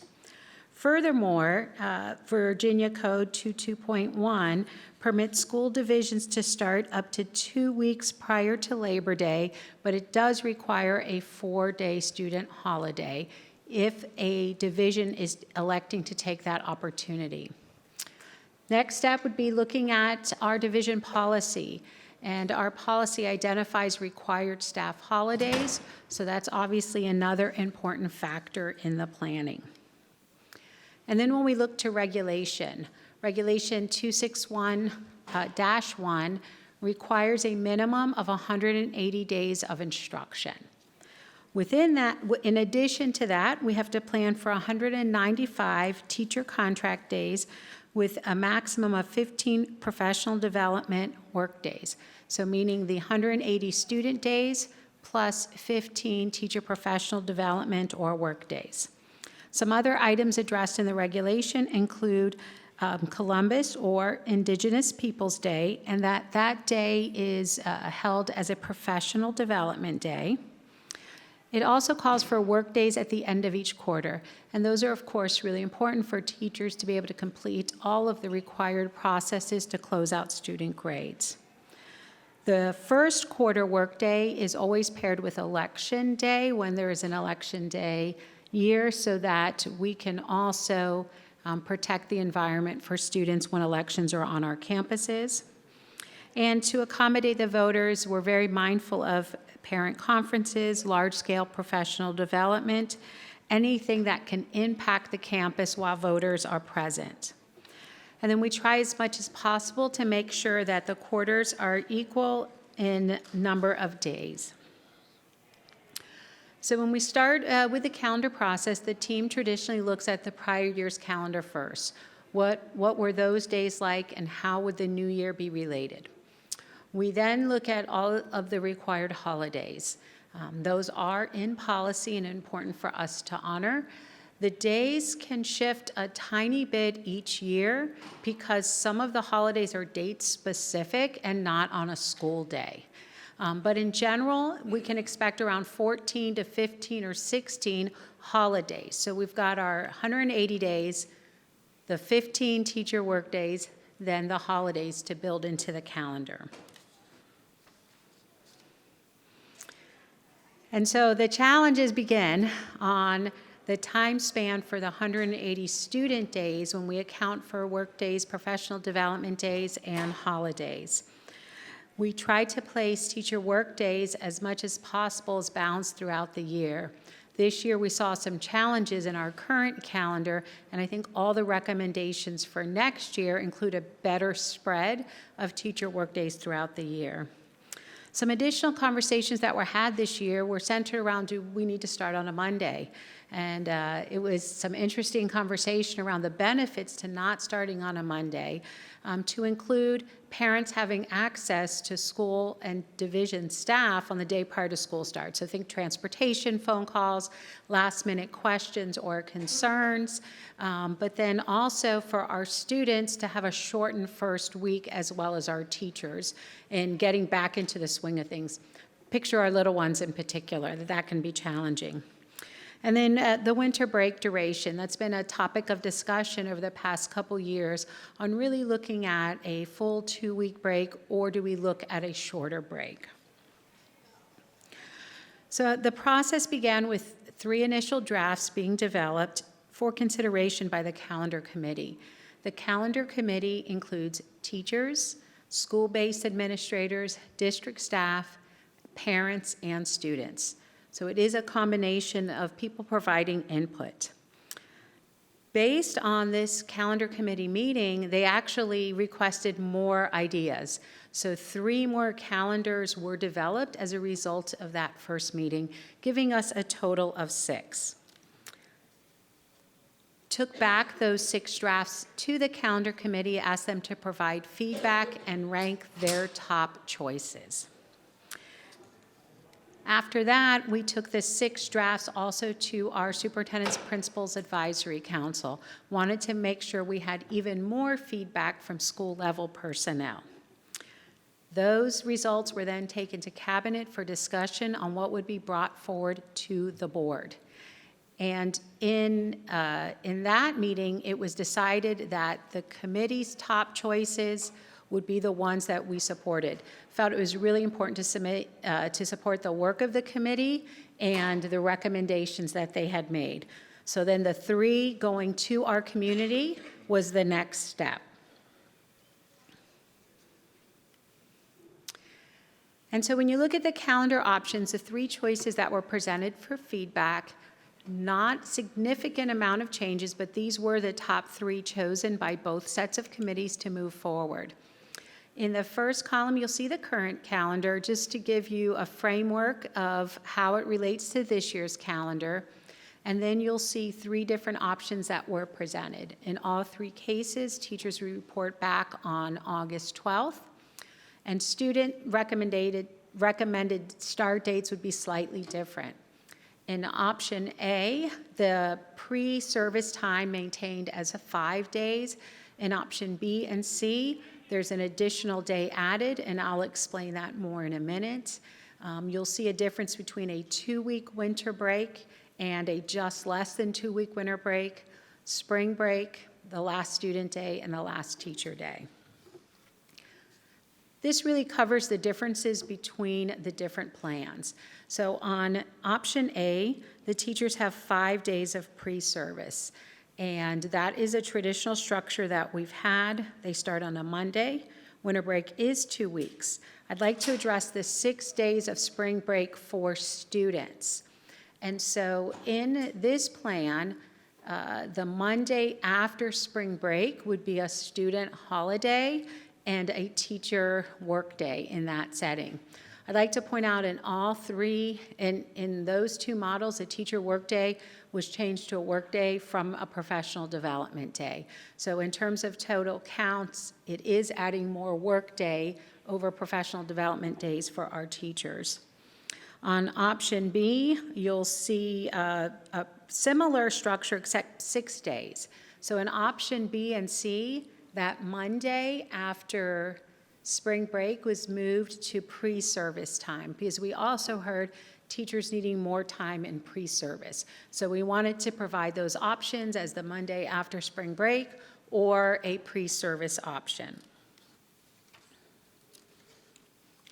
And so I'd like to share the results, and really are proud of our community. We had a tremendous amount of survey respondents, well over 8,000 total respondents.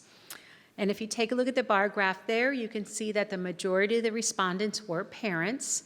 Pleased to see our parents did engage. Lots of response from our staff members as well, and some student responses.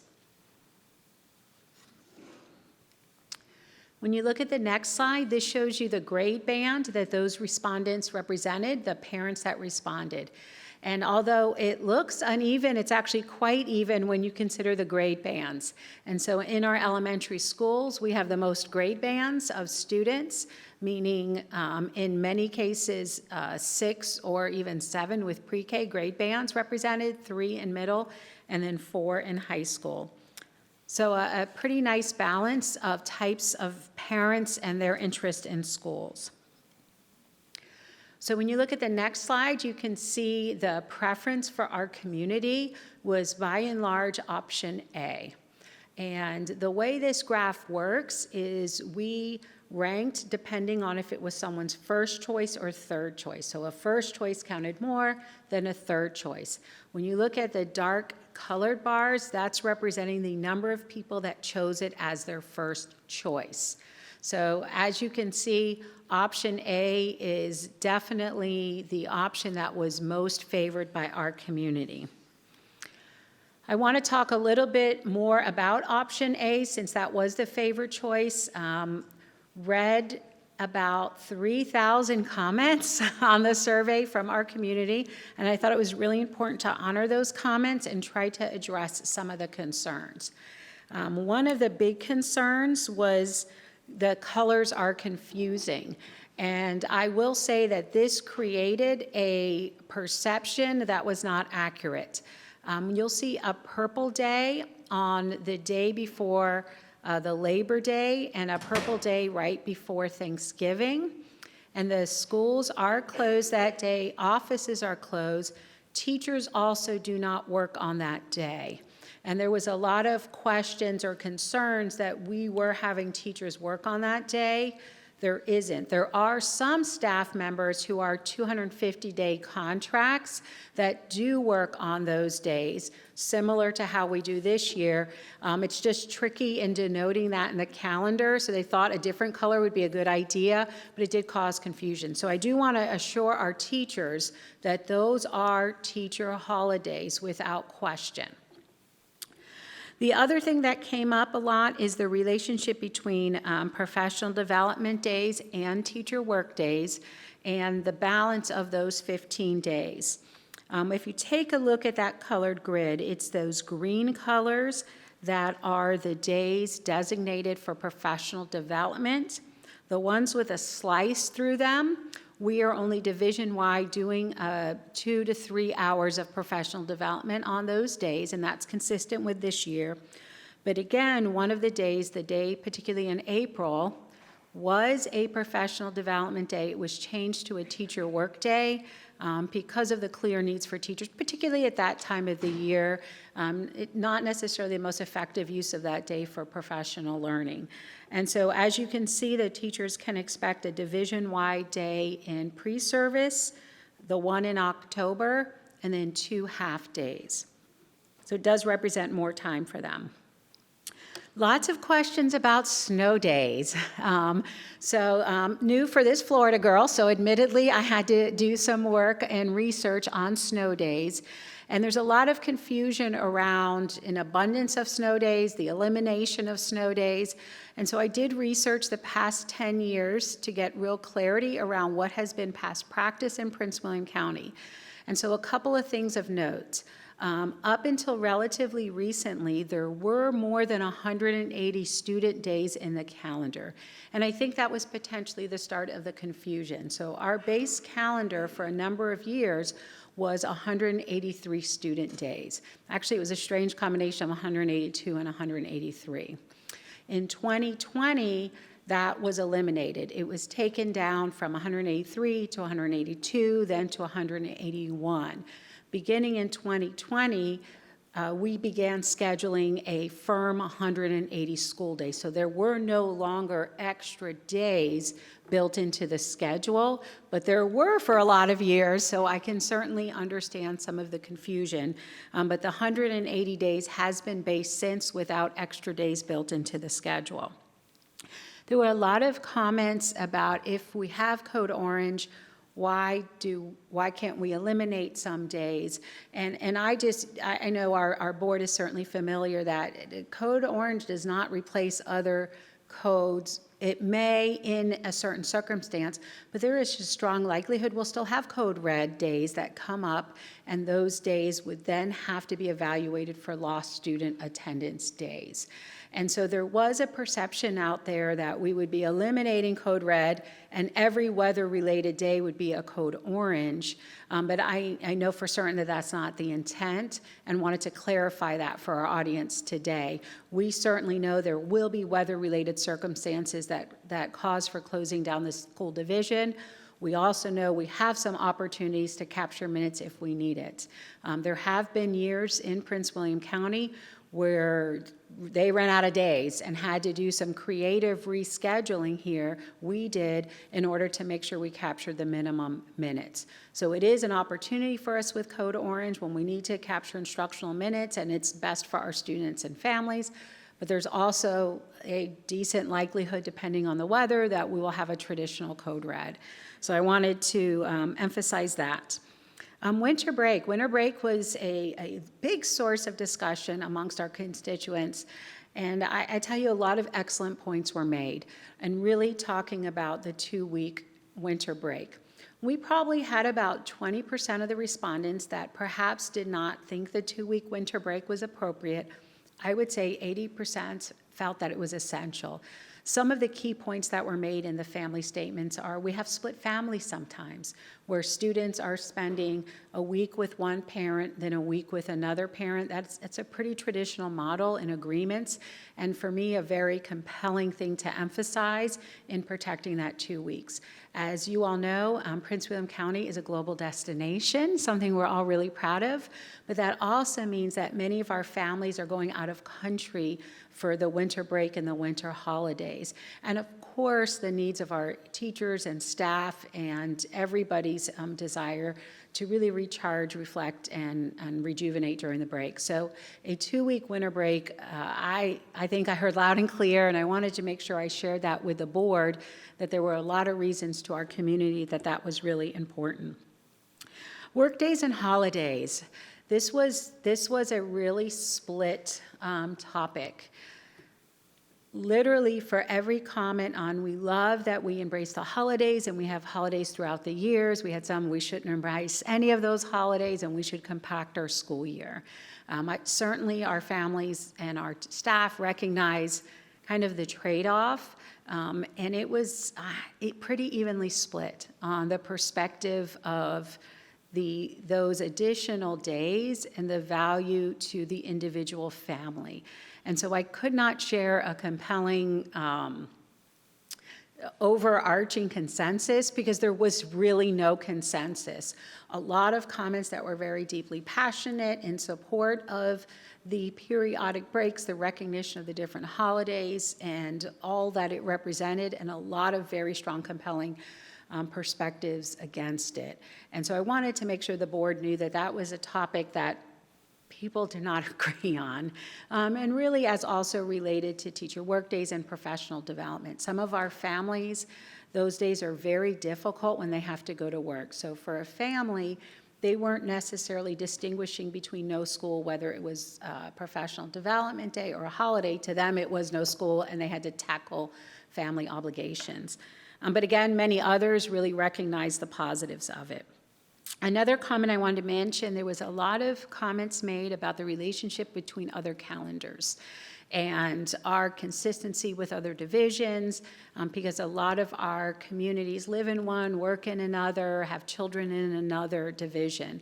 And so we did take a close look, and Fairfax County is almost identical to this recommendation A. Very tiny differences on 2 of the work days. They may have chosen the Friday, we may have chosen Monday, but winter break was the same and spring break was the same. Winter break was consistent across all the divisions around us. Those were consistent dates.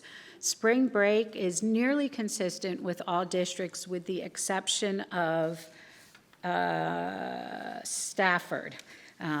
The other districts have spring break attached and preceding Easter traditionally. And so the vast majority of the districts have the exact same spring break, have the exact same winter break, and many of the other dates similar, but not exact. Fairfax were almost identical. So I did want to make a point and mention that we did have an opportunity to look at those and address them. And so today, as you know, today was just for information. The calendar recommendation will come back to the board on December 5th for the board to vote on its election of a calendar. And then after that, we will, of course, use multiple communication opportunities and resources to share that calendar broadly. I know our families look forward to it as soon as possible to begin making their arrangements for anything from family events to summer programming for students and different opportunities. So thank you. Thank you. Does anyone have any questions for Dr. Sullivan? Ms. Jackson. Thank you, Dr. Sullivan. I received just, I think, 1 or 2 or 3 emails on the calendar. The main input from the emails were planning time, which is something I support and I've been consistent in advocating for. You touched on this a little bit already, but if you could you maybe? Yeah, thank you. I'd be happy to. We did transfer one of the professional development days to a teacher work day. And the teacher workdays are much better spaced out next year. You guys may know we have them at the end of the school year this year, which is really difficult for teachers in getting their obligations done. We're very mindful of the increased time for teachers in that space. This choice that the community picked as number one does represent one of those days being converted to teacher, and it represents the balance and includes also that Monday after spring break. And I just have one follow-up for the average listener. Like, what is the difference between a professional workday and or a professional development day and a workday? Yeah, good question. So there are 15 total days, actually 2 of which are flex days. So 13 total days that make up those days where teachers are on contract, but there's not students in the school. And so when we identify something as a division-wide professional development day, that is to clearly denote that that day will be used for typically required professional development, but not always. And so in some cases, they will sign up for opportunities. In other cases, those days are pretty well scheduled. And so teachers will have one of those days in pre-service, one of those days in October, and just a couple of hours on the other days. Really trying to minimize the time where those are obligated, but also moving the division forward where needed to on key initiatives and, of course, state or local requirements. Okay, thank you. Jacqueline. This is work? Okay. Hi, I just wanted to thank you for thinking about other aspects such as students and families and such things like that. My only question was necessarily, what are the pros and cons to an 8-day winter break versus a 10-day winter break, and necessarily like pros and cons and like what the committee was necessarily thinking about that? Yeah, thank you. Great question. I appreciate it. So with an 8-day winter break, what it did was shorten the end of the school year. And so, again, every day that we add either as a day off, in addition to 180 days, lengthens the school year. And so the students would, and the teachers would pick up the 2 days at the end of the school year versus in the winter break. So an opportunity basically for a week and a half versus 2 weeks. And the committees and the families and the teachers and everybody, like I said, not all, probably about 20% like the shorter version, but most really wanted the extra time. Thank you. Jesse? Hi, I'm going to ask the same question I always ask, which is Thanksgiving and those persons on different contracts. Because as a principal, every year, if you didn't get that day off, you didn't quite kill somebody in your family, but you had some emergency that made you need to leave town. So could you explain that so that people will understand that they can have that time off in some way? Sure.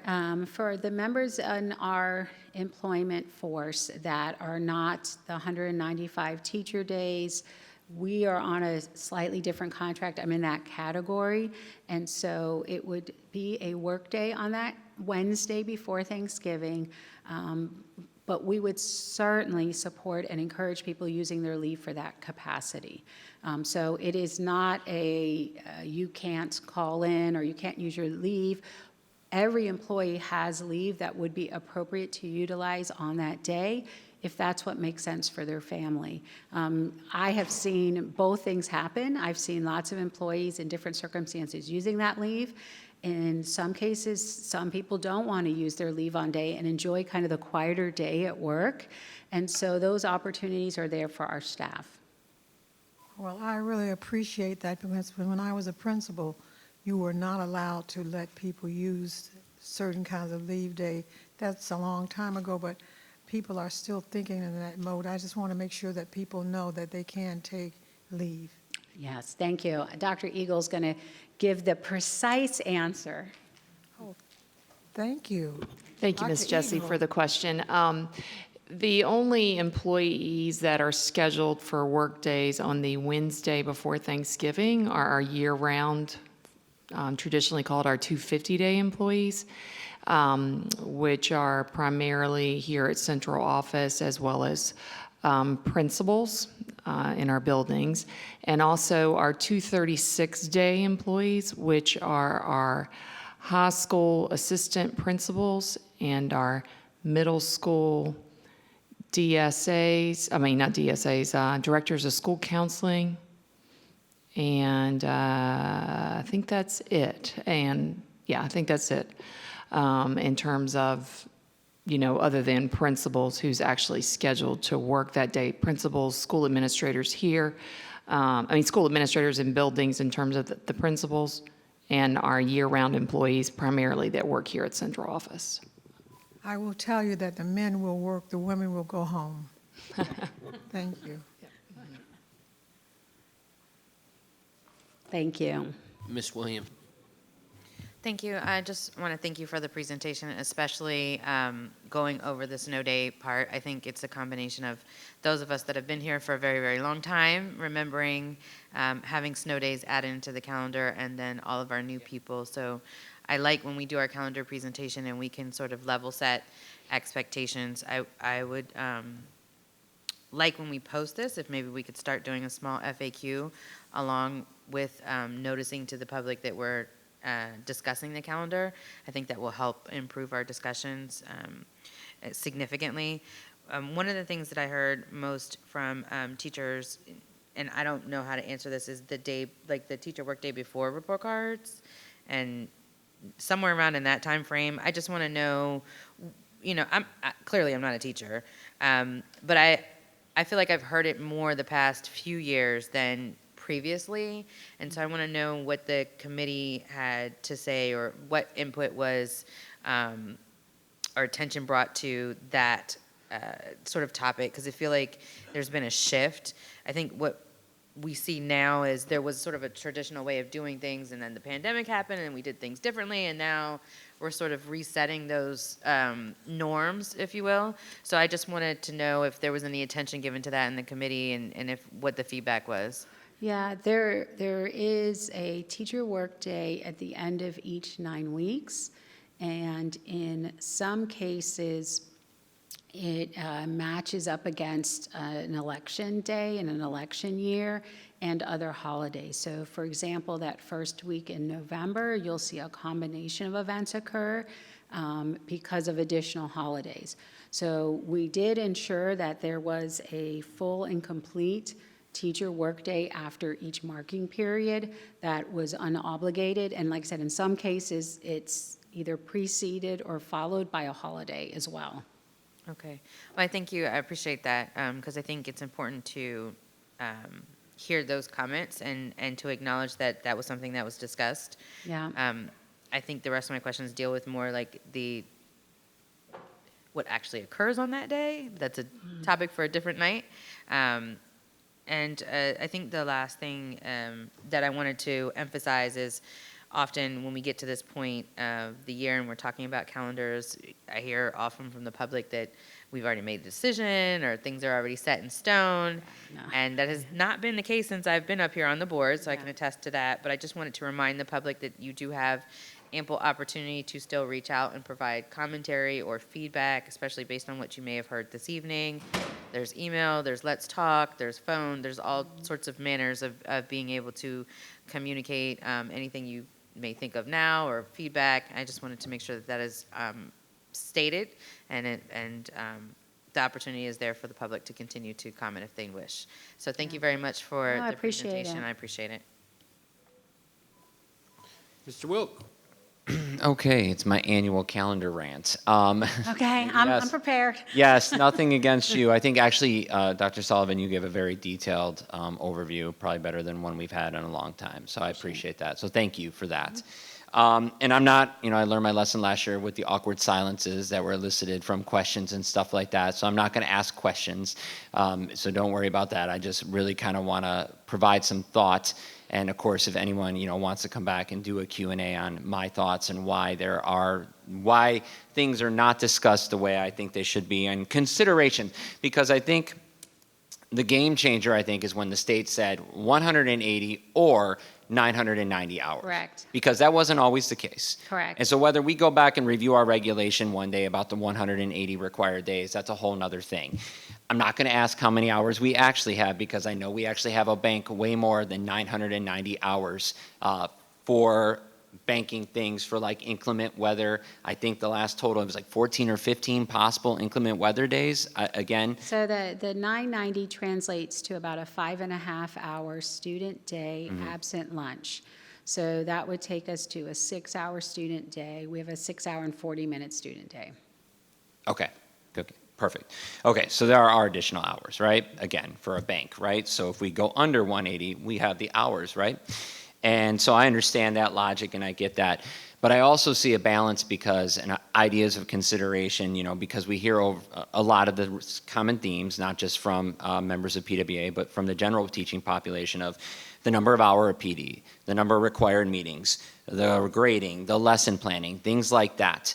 And in my opinion, I think we could be more creative and look at solutions to address these areas by simply doing things that maybe are a little bit more unconventional. I want to put this disclaimer out there because I know this has been thrown at me before is, yes, learning loss is real.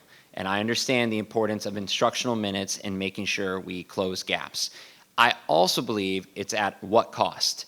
Because with our strategic plan, we're talking about climate and culture. And we've heard repeatedly over and over again that people are tired, that they're burnt out, that they're losing planning, that they have to have meetings and stuff like that. So items of consideration, again, that, you know, I don't need answers at this point. I'm just spouting off. And this is just the opinion of one board member, not reflective of the entire board.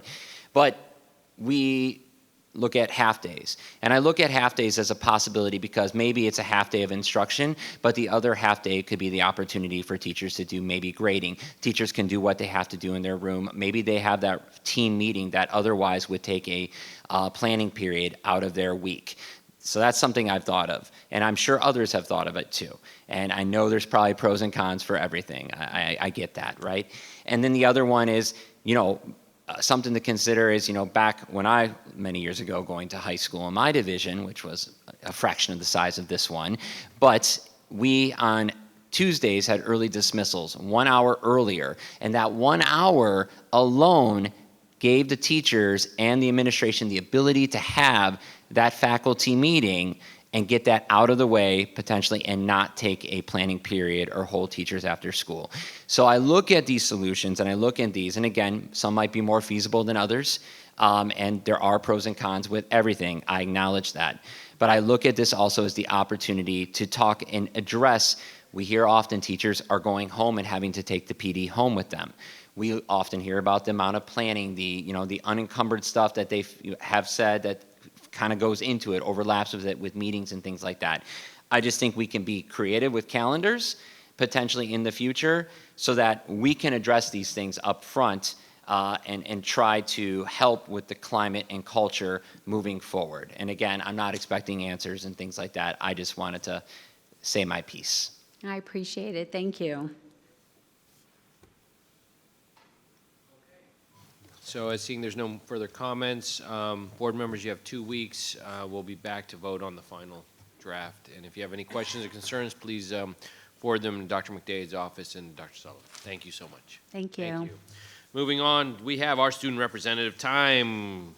Jacqueline Garcia, senior at Osborne Park High School, on the dais with us. Jacqueline will be reading her speech in English and in Spanish. Thank you, Ms. Jacqueline Garcia. Let's go.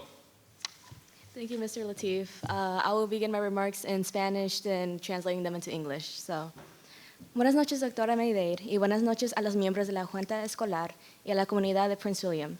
Soy Jacqueline García, su representante estudiantil alternativa, y estoy orgullosa de desempeñar este papel para la comunidad y escuchar sus voces como estudiantes.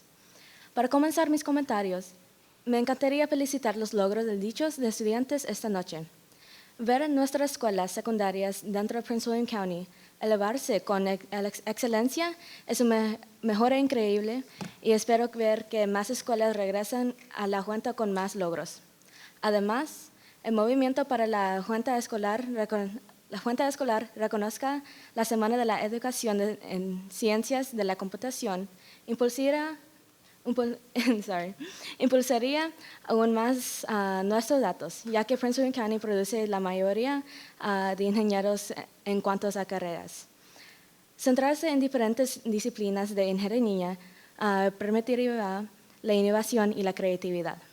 Centrándome en los estudiantes de la división de escuelas secundarias, me gustaría recordarles que si tienen alguna inquietud, pregunta o comentario para la junta escolar o sobre sus escuelas, tienen estudiantes senadores en cada escuela secundaria con quienes discutirlos con. Trabajamos juntos casi todos los meses para discutir la información que hemos recopilado de nuestras escuelas y o comunidad. Mientras trabajamos juntos, convenimos en ideas y soluciones para los estudiantes. Pero como hay más de 90,000 estudiantes, significa que hay más de 90,000 opiniones para mejorar nuestro condado. Una simple pregunta puede dar una gran ayuda para resolver problemas. Es posible que miles de otros estudiantes tengan la misma pregunta. También me gustaría llamar a la atención del Consejo Escolar. La accesibilidad de esas reuniones a otros idiomas es limitada. Las agendas traducidas tienen poca o ninguna información en comparación con las en inglés. Los videos en YouTube no tienen una transcripción o cualquier información importante no está traducida correctamente. Si analizamos solo un grupo demográfico, el 36% de estudiantes son hispanos. El 26% de esos estudiantes están aprendiendo el idioma inglés. Y agarro esos datos de la demografía de estudiantes y personal del propio sitio web de los condados de Prince William. Estos números ni siquiera cuentan para sus familiares ni para las otras minorías tácitas que caen dentro del grupo demográfico de no tener mejor acceso a estas reuniones. Esto significa que estamos limitando la cantidad de personas que tienen acceso adecuado a esas reuniones. Somos un condado inclusivo, entonces, ¿por qué no impulsar que esas reuniones se traduzcan adecuadamente para que otros lo lean y sepan lo que está sucediendo dentro del condado? Me gustaría destacar el foco de atención en el lado del este del condado. Como somos un condado grande, se puede ver la diferencia de nivel de educación, infraestructura y empuje académico al comparar ambos lados de este condado. Al leer los porcentajes de graduación en cada escuela, se puede notar cuáles son ubicadas en el lado este y en el lado oeste. Escuela secundaria Garfield, 85%. Escuela secundaria Freedom, 75%. Escuela secundaria Woodbridge, 89%. Todas las escuelas en el este, en comparación con la escuela secundaria Osborne Park, 89%. Escuela secundaria Battlefield, 97%. Y escuela secundaria Cogan, 97%. Que las escuelas están en el oeste. La pregunta es, estos datos muestran un nivel desproporcionado en equidad. Yo puedo hablar por esto porque yo he experimentado escuelas en ambos lados. Asistí a la escuela primaria Moramsco Hills y a la escuela intermedia Woodbridge y ahora a la escuela secundaria Osborne Park junto con las Governor School. Mi experiencia personal comienza en el nivel escuela primaria, ya que la infraestructura es muy antigua y entiendo que la creación de las escuelas se ha movido en su mayor parte del este a oeste a medida que la división escolar ha crecido. De mis recuerdos más jóvenes, puedo recordar que los baños estaban fuera de servicio. Los remolques alineados en la parte trasera en la escuela y las luces menudo parpadeaban o no funcionaban. Mis años en escuela intermedia consistieron en los mismos problemas de infraestructura, pero al comparar las oportunidades cuando me presentaron las escuelas secundarias en mi año 8º grado. Solo me presentaron 2 escuelas secundarias, Escuela Secundaria Freedom y Escuela Secundaria Garfield. Realmente creía que Prince William County no tenía más escuelas secundarias fuera de este alcance hasta que me hablaron de los programas especialidad. No por un consejero, ni por maestros, sino por un estudiante. La cantidad de perspectivas de los estudiantes que recibo cada día aumenta a medida que conozco las oportunidades que tuvieron los estudiantes cuando asisten a escuelas en el lado oeste.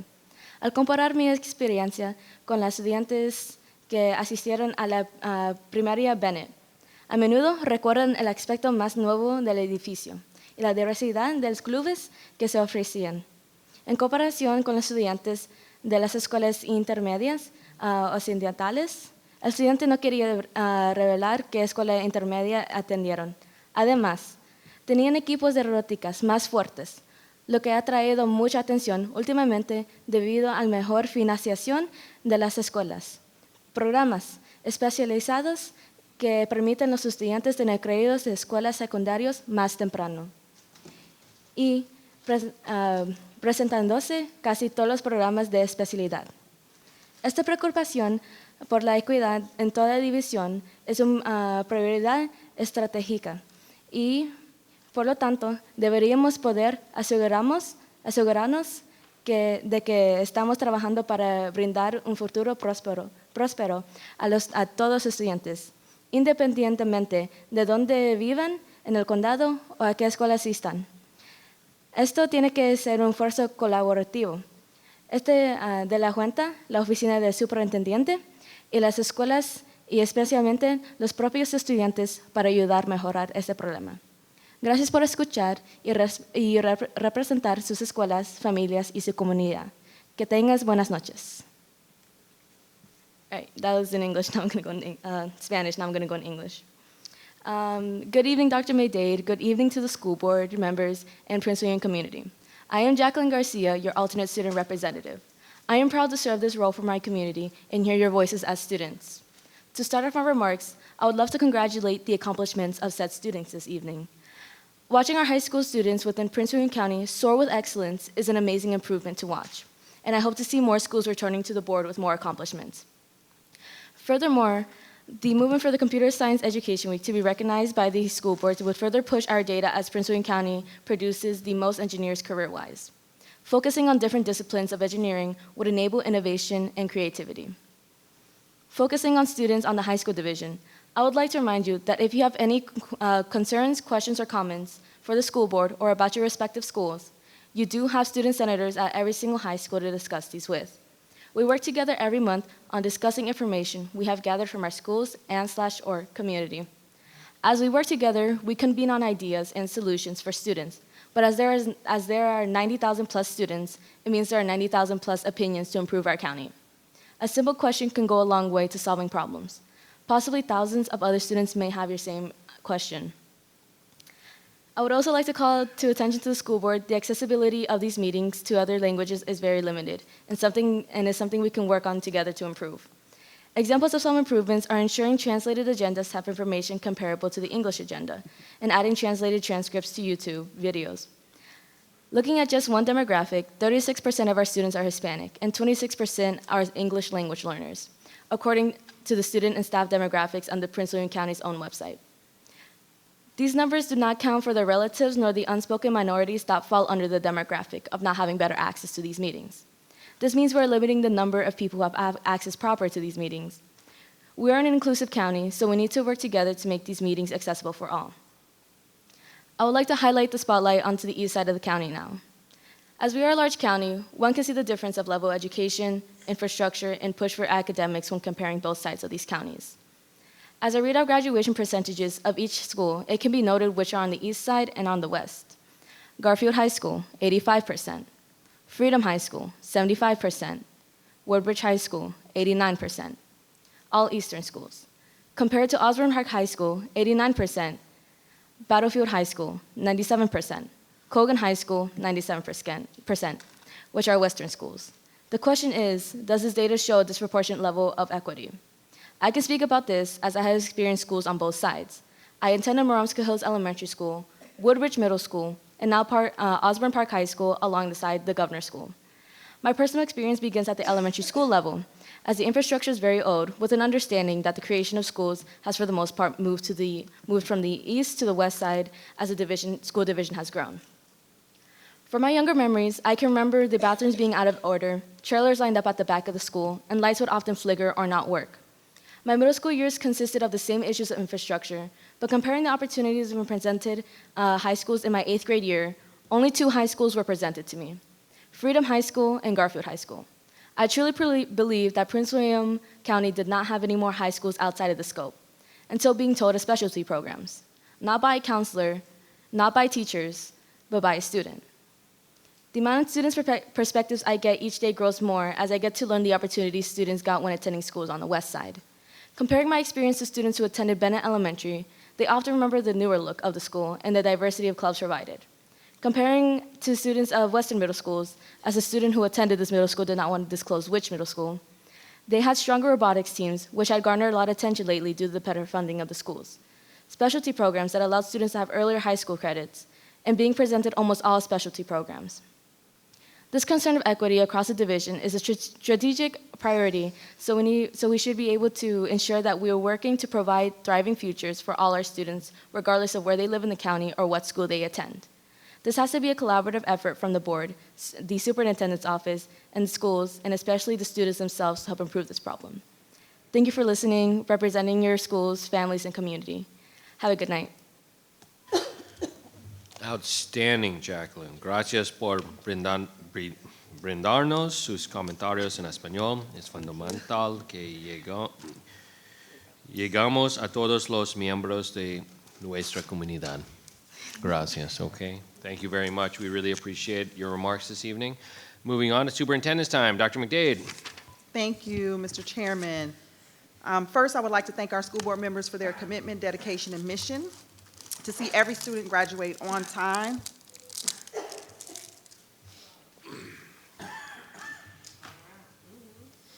No masks.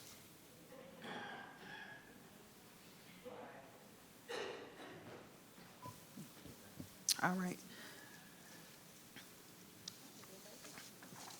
As many of you know, last Tuesday, our community members participated in an important election to choose people to serve in many critical roles across our state, including the Prince William County School Board. I want to acknowledge Lily Jesse, Diane Ralston, and Adele Jackson for their work and service to our students. We thank you and wish you the best for you as you move on to other interests and opportunities. We look forward to celebrating with each of you on December 5th. I would like to congratulate and welcome our new and returning school board members who will begin their term on January 1, 2024. Dr. Babur Lateef, Chairman at Large, Erica Trendenick, Brentsville District, Lisa Zargapur, Coles District, Jennifer Wall, Gainesville District, Tracy Blake, Neabsco District, Richard Jesse, Occoquan District, Justin Wilk, Potomac District, and Lori Williams, Woodbridge District. I look forward to working with each of you as we fulfill our commitments to learning and achievement for all, creating a positive climate and culture, and engaging our families and community, and convergence in organizational coherence. PWCS wants to provide every student with every opportunity to pursue whichever path their future may lead. These paths may be military, career, academic, or entrepreneurial. And we want to help all students take the right steps after graduation. November is National Scholarship Month, and our college and career counselors are prepared and eager to meet with our students to plan the launch of their thriving futures. All PWCS high schools have a college and career counselor to support students in their post-secondary aspirations.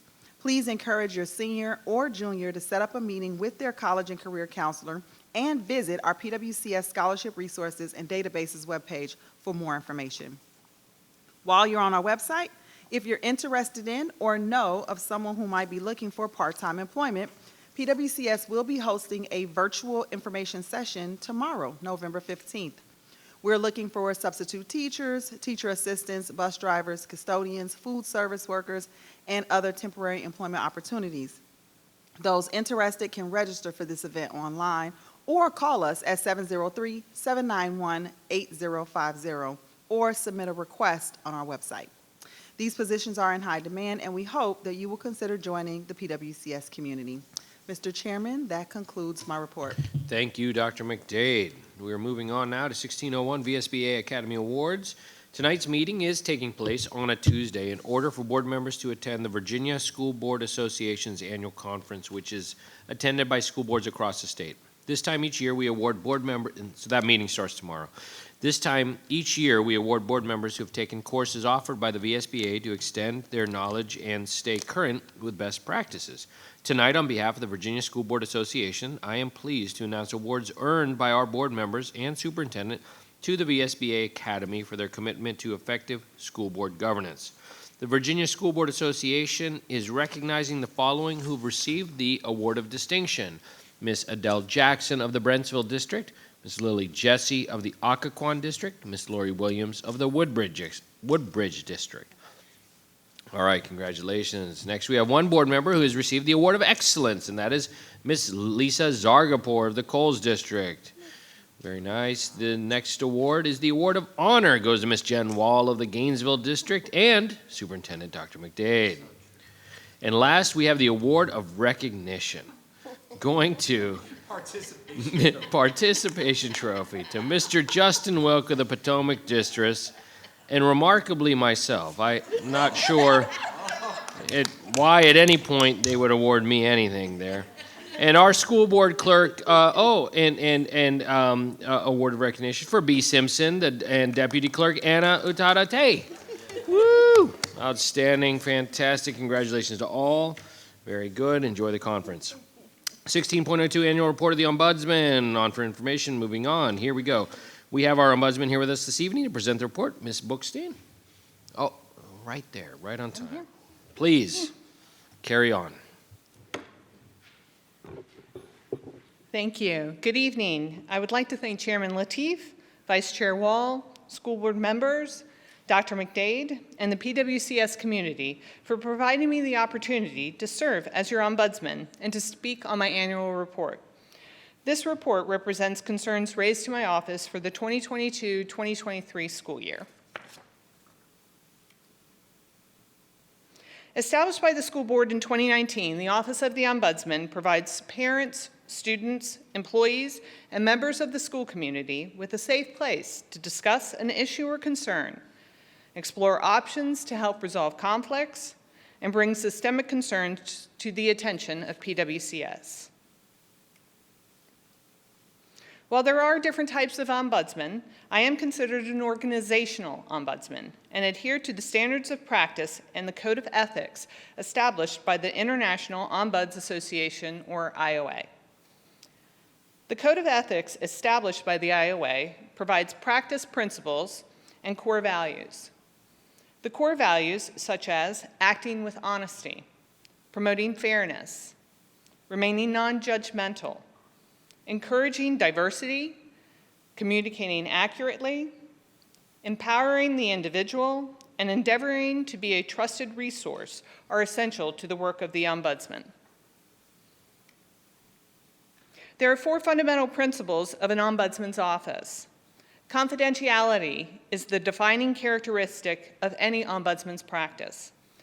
The identity of those seeking assistance from the ombudsman and all communication with them is kept confidential.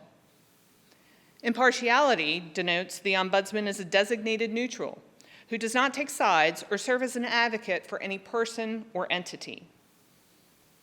Independence ensures the ombudsman is considered independent in structure, function, appearance, and decision-making. Informality ensures the ombudsman does not participate in any formal investigations or play any role in a formal process. As the ombudsman, my role is twofold. First, I work with a visitor to address their concerns. I do this by serving as a neutral sounding board and helping them to identify what could be causing the conflict while exploring all options that could be used to address it. Second, I will work with PWCS to provide feedback focusing on improving PWCS's overall health. By serving as an early warning system, I can shine a light on areas which may be unknown to PWCS. Visitors are often unsure what to expect when they contact the office. As this slide highlights, there will be the initial conversation between myself and the visitor. Then I will clarify my role, where I explain what I can and cannot do. For example, I will advise that I cannot mandate change, maintain records, conduct investigations, or serve as notice to PWCS. Then I will work with the visitor to understand the situation, analyze it, explore options available to them, and discuss next steps. Now I will go through the data compiled for those who contacted the office for the 2022-2023 school year. The total number of visitors for the office was 298, which was a 54% increase from the prior school year. The IOA notes the nature of sole practitioner offices, such as this one, is not to see everyone, but to assist those who do come and to serve as an early warning channel regarding issues which may need further examination. Of the 298 visitors, 233 were employees, 55 were parent guardians, and 10 were community members. Of the 233 employees, 153 were in certified positions, 53 were in administrator positions, and 27 were in classified positions. Visitor contacts for the 2022-2023 school year were in the highest in September and January. There was a steady growth of visitors for the year, with the third quarter seeing the highest rate of contact. Of the 233 employees who contacted the office, 80 visitors worked in elementary school level. 64 visitors worked at the middle school level, 48 visitors worked at the high school level, and 41 visitors worked at the central office level. I would like to note that while employees contacting the office are identified at the level they worked, this does not necessarily indicate the concern that was raised was with that level. Of the 65 parents, guardians, and community members who contacted the office, 29 visitors raised concerns with the middle school level. 16 visitors raised concerns with the elementary school level. 15 visitors raised concerns with the high school level, and 5 visitors raised concerns with the central office level or with PWCS policies or regulations. The IOA identifies 9 categories which an ombudsman uses to classify the type of concerns raised. For all visitors, the highest category identified was the evaluative relationship category, which refers to questions, concerns, or issues with the supervisor and employee relationship. The next highest category was the services administrative issues, which refers to questions, concerns, or issues about services provided. The third highest category was organizational, strategic, and mission-related, which refers to questions, concerns, or issues that relate to the whole or part of the organization. For each visitor type, I will now identify what category is of the highest concern for the visitor group, and then the top 2 subcategories. The highest category for employee visitors fell within the evaluative relationships category, which is again considered the supervisor and employee relationship. The most often expressed subcategories were communication, which is the quantity and/or quality of communication, and supervisory effectiveness, which is the management of the department or classroom and/or failure to address issues. The highest category for parent-guardian visitors fell within the services administrative issues category, which is regarding the services provided by the organization. The most often expressed subcategories were administrative decisions and interpretation or application of rules, which denotes decisions made on matters, and the behavior of the service provider, which is how the parent was dealt with by the school division. Similarly, the highest category for community visitors fell within the Services Administrative Issues category, which is again regarding the services provided by the organization. The most often expressed subcategories were also administrative decisions and interpretation, application of rules, and behavior of the service provider. In addition to working with visitors, there are several other accomplishments that I would like to highlight for this last year. First, I met with all principals to learn about their school, staff, and the community that they serve, as well as to provide them with information about the office. To create awareness of the office, I ensured the website was organized in such a way that it made it easy for the visitor to find information, as well as worked with the communication department to develop a video highlighting the Ombudsman role within PWCS. To provide conflict management skills to staff, I developed and presented the course Think Before You Speak. It's all about perspective at the annual Classified Employee Conference. I also connected with our parent liaisons to explain the role and provide a fact sheet about the office, which could be provided to parents in their native language. Finally, I began serving in the leadership role for the IOA's K-12 Ombudsman Group, which has over 40 members who serve the field throughout the U.S. In this position, I provide leadership, guidance, support for their programs. Feedback is important because it can help an office understand its strengths and weaknesses, as well as providing necessary insight for improvement. The slide highlights a few examples of visitor feedback received by the office over the last year, in which people expressed their appreciation for having a safe place to feel heard.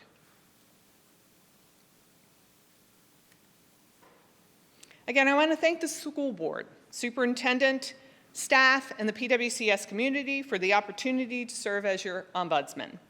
I would like to highlight our new online booking system for visitors, which can be reached through our website. Now visitors can schedule and manage their appointments directly. For any questions or concerns, I can be reached either by email or phone.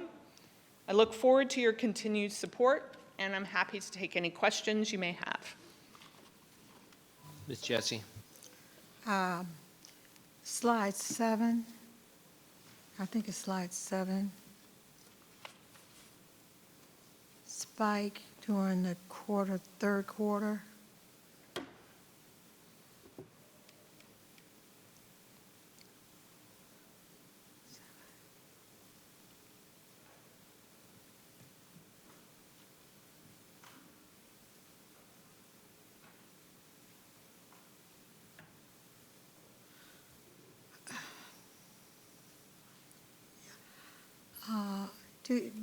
When you look at this data, do you look at it in terms of patterns or why certain spikes occur? Why do you think the spike occurred at the third quarter?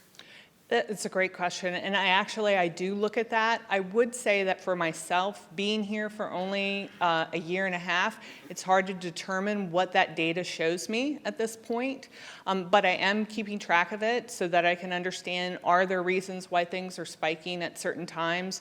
I would say for that, without true knowledge based on that on the third quarter, part of that had to do with the coming back of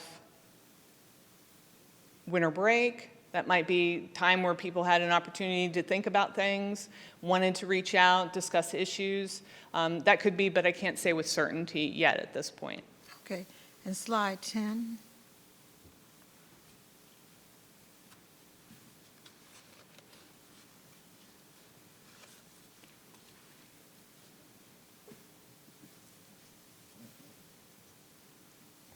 See if I'm able to get to it. Slide 10. Yeah. The high school. Is there, we're having all these attendance issues and whatever at the high school level. So did you look at the nature of the complaint? And also at slide 11, you had middle school complaints? Yes, so for the For the employees who contacted the office, so again, I would note that the concerns that were raised at that level don't necessarily denote that the concern is at that level. And to give an example of that, I may have had an employee who worked at the high school level, but they had a concern about a benefits issue. So it doesn't necessarily indicate that the concern is at the high school level. That is for employees. But I will say for parents and guardians and the community members, the concern is at that level. So what I noted as for parents and guardians, the highest concern for them were concerns at the middle school level. Was there a pattern of concerns, or who do you report that information to? I provide the continuous feedback back to the organization as well as to the board. Okay. And slide 13, evaluations. That's a personnel matter. So when you get the evaluation concerns, how does that work? I'm just trying to figure out your role. And I guess at the end, I have a question. Are you a listener or are you a fixer? Because I saw all these comments. I'm wonderful. I love talking with you. And my question is, do you fix things or do you just listen to things, listen to complaints? So I guess it depends upon your vantage point of what's fixing it. I am a listener. That's first and foremost is what I do. But I try to empower the individual to resolve the situation on their own and give them the strategies in which to do that. As my role as the ombudsman, I am an informal entity, so I can't mandate change. I can't change, and I make this quite clear when people come and talk to me. I can't change what's already occurred, but what I can do is help them. So sometimes I may have to point them in the right direction. I may talk to an associate superintendent or a principal about an issue. Again, I try to empower the individual to do that, but sometimes I do have to engage with maybe whoever they have conflict with. But again, the fixing part of it is not within my authority as the informal entity. I guess I'm wondering how do you weave this whole thing of confidentiality and then talking to someone who can fix the problem if the person doesn't take heed and use the suggestions that you provided for them? Absolutely. So to explain how that works is when I do talk to the individual, I explain the role of confidentiality here and that they are the driver of this. If they would like for me, for example, if a parent contacts me and they don't feel comfortable contacting the principal, I ask them under the veil of confidentiality, do they want me to speak to the individual that they have the concern with? And if they give me the authority to do that, then I will do that. But they drive this. I don't do it unless they want me to. Ms. Williams? Thank you, Ms. Wall. I just want to sort of piggyback on what Ms. Jessie was saying, because I think there's sort of a lack of understanding. I think if people see the org chart and see that you report to the board, but I want to make it, if you could make it just even more clear that it's not someone comes into your office, parent A complains about school C, and the board gets a report that says, parent A, named Susie, came in to talk about, I don't know, Eagles Point Elementary, for example, and had XYZ problem. We don't get that level of information. We get what we're seeing here, and that is absolutely due to the fact that you must maintain a confidentiality, and even when that you are provided additional authorization, right, as you were just saying, it's still the same details that are being translated to the respective party, correct? Yes, absolutely. And so just to kind of make sure that it's quite clear on that, because there is a lot of misconception of what the role is that I am not that type of individual entity. My role is to help within the process, not hinder it. So helping it by, I say, is helping to resolve what the situation is and pointing people in the right direction. But I'm not going back and sharing this information if an individual comes to me. And it may just be that they just want to talk about it and how best to, they have no one else to, in a sense, talk to. I do hear at times where I have individuals who will say, talking to you is different than talking to a peer, talking to my partner, my spouse, my friends. You're a neutral entity who understands this organization. And so having to bounce things back off on you where your interest is not necessarily, it is for their well-being. I do want to see people succeed, but it is also to help them and help the organization. I do point out that what I do back for the organization is provide that systemic feedback that I see and the trends that I see. And how I do that is contacting the individuals who are a part of that, whether it's the superintendent's staff, whether it is a school staff or something like that. That's how I engage with it. But again, confidentiality is a cornerstone of any ombudsman's office, and I do take that very seriously. Thank you. I appreciate that.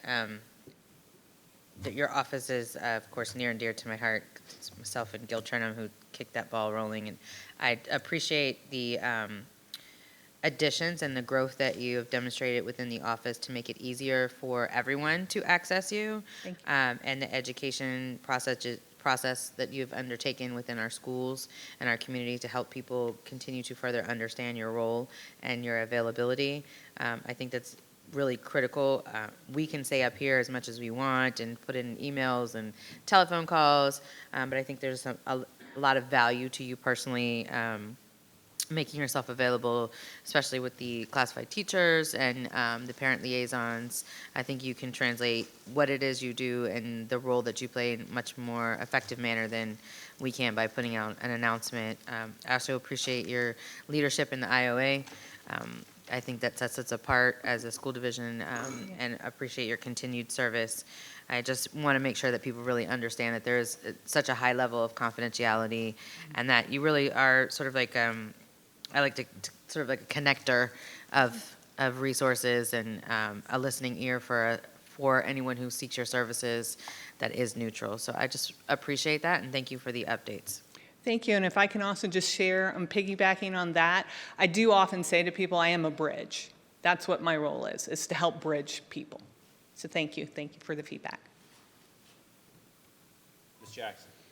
All right, thank you for speaking a little more on the confidentiality piece, and just clarifying it again. And then the connection, the information that you report to us is very different than the conversations you have one-on-one with people, especially when it pertains to confidentiality. So I appreciate that. Is there anything else you want to add on that to clarify? Because I know that was really important to a lot of my constituents, is that confidentiality piece. Absolutely, and I guess if I can share, because it's tough to show on a slide actually what I do when I sit down with a visitor, but just to explain, as I do walk through all of the 4 principles that I mentioned, and we stop and we talk about confidentiality, and I do tell them, as I said, they are the drivers of this. I am pointing things out to them as they go along. If in part when I'm listening to them, I'm hearing things that sounds like it could be a systemic issue, those are things that I am keeping on the side that I think, is it something better for the organization? Do we need more conflict resolution training? Do we need more communication skills? Things like that. That's in part what I'm taking out. But if it's an individual's issue and an individual's concern, if it may mean nothing more than what happens in my office. That's the further that it goes. And again, the individual is quite clear on what my role is, and especially in regard to confidentiality. All right, so I just have one follow-up question and one point. And my knowledge on this might be a little bit antiquated because it's been a few years since I've seen the graph, but there is a graph out there and some data that shows that there's a drop in teacher morale in January, which corresponds with some of the data that you're seeing here, so that might be helpful. Oh, thank you. Information. And then when people are coming and going, does that count as an individual visitor, or do you count them as one? So if I was a parent and then I left, and then I followed up in a few steps and I came back to you, is that 2 visits or 1 visitor? That would be 1 visitor, okay. But I would say that if you came to me in September, and then you came back to me in January, you'd be considered 2 visitors. All right, thank you. Mm-hmm.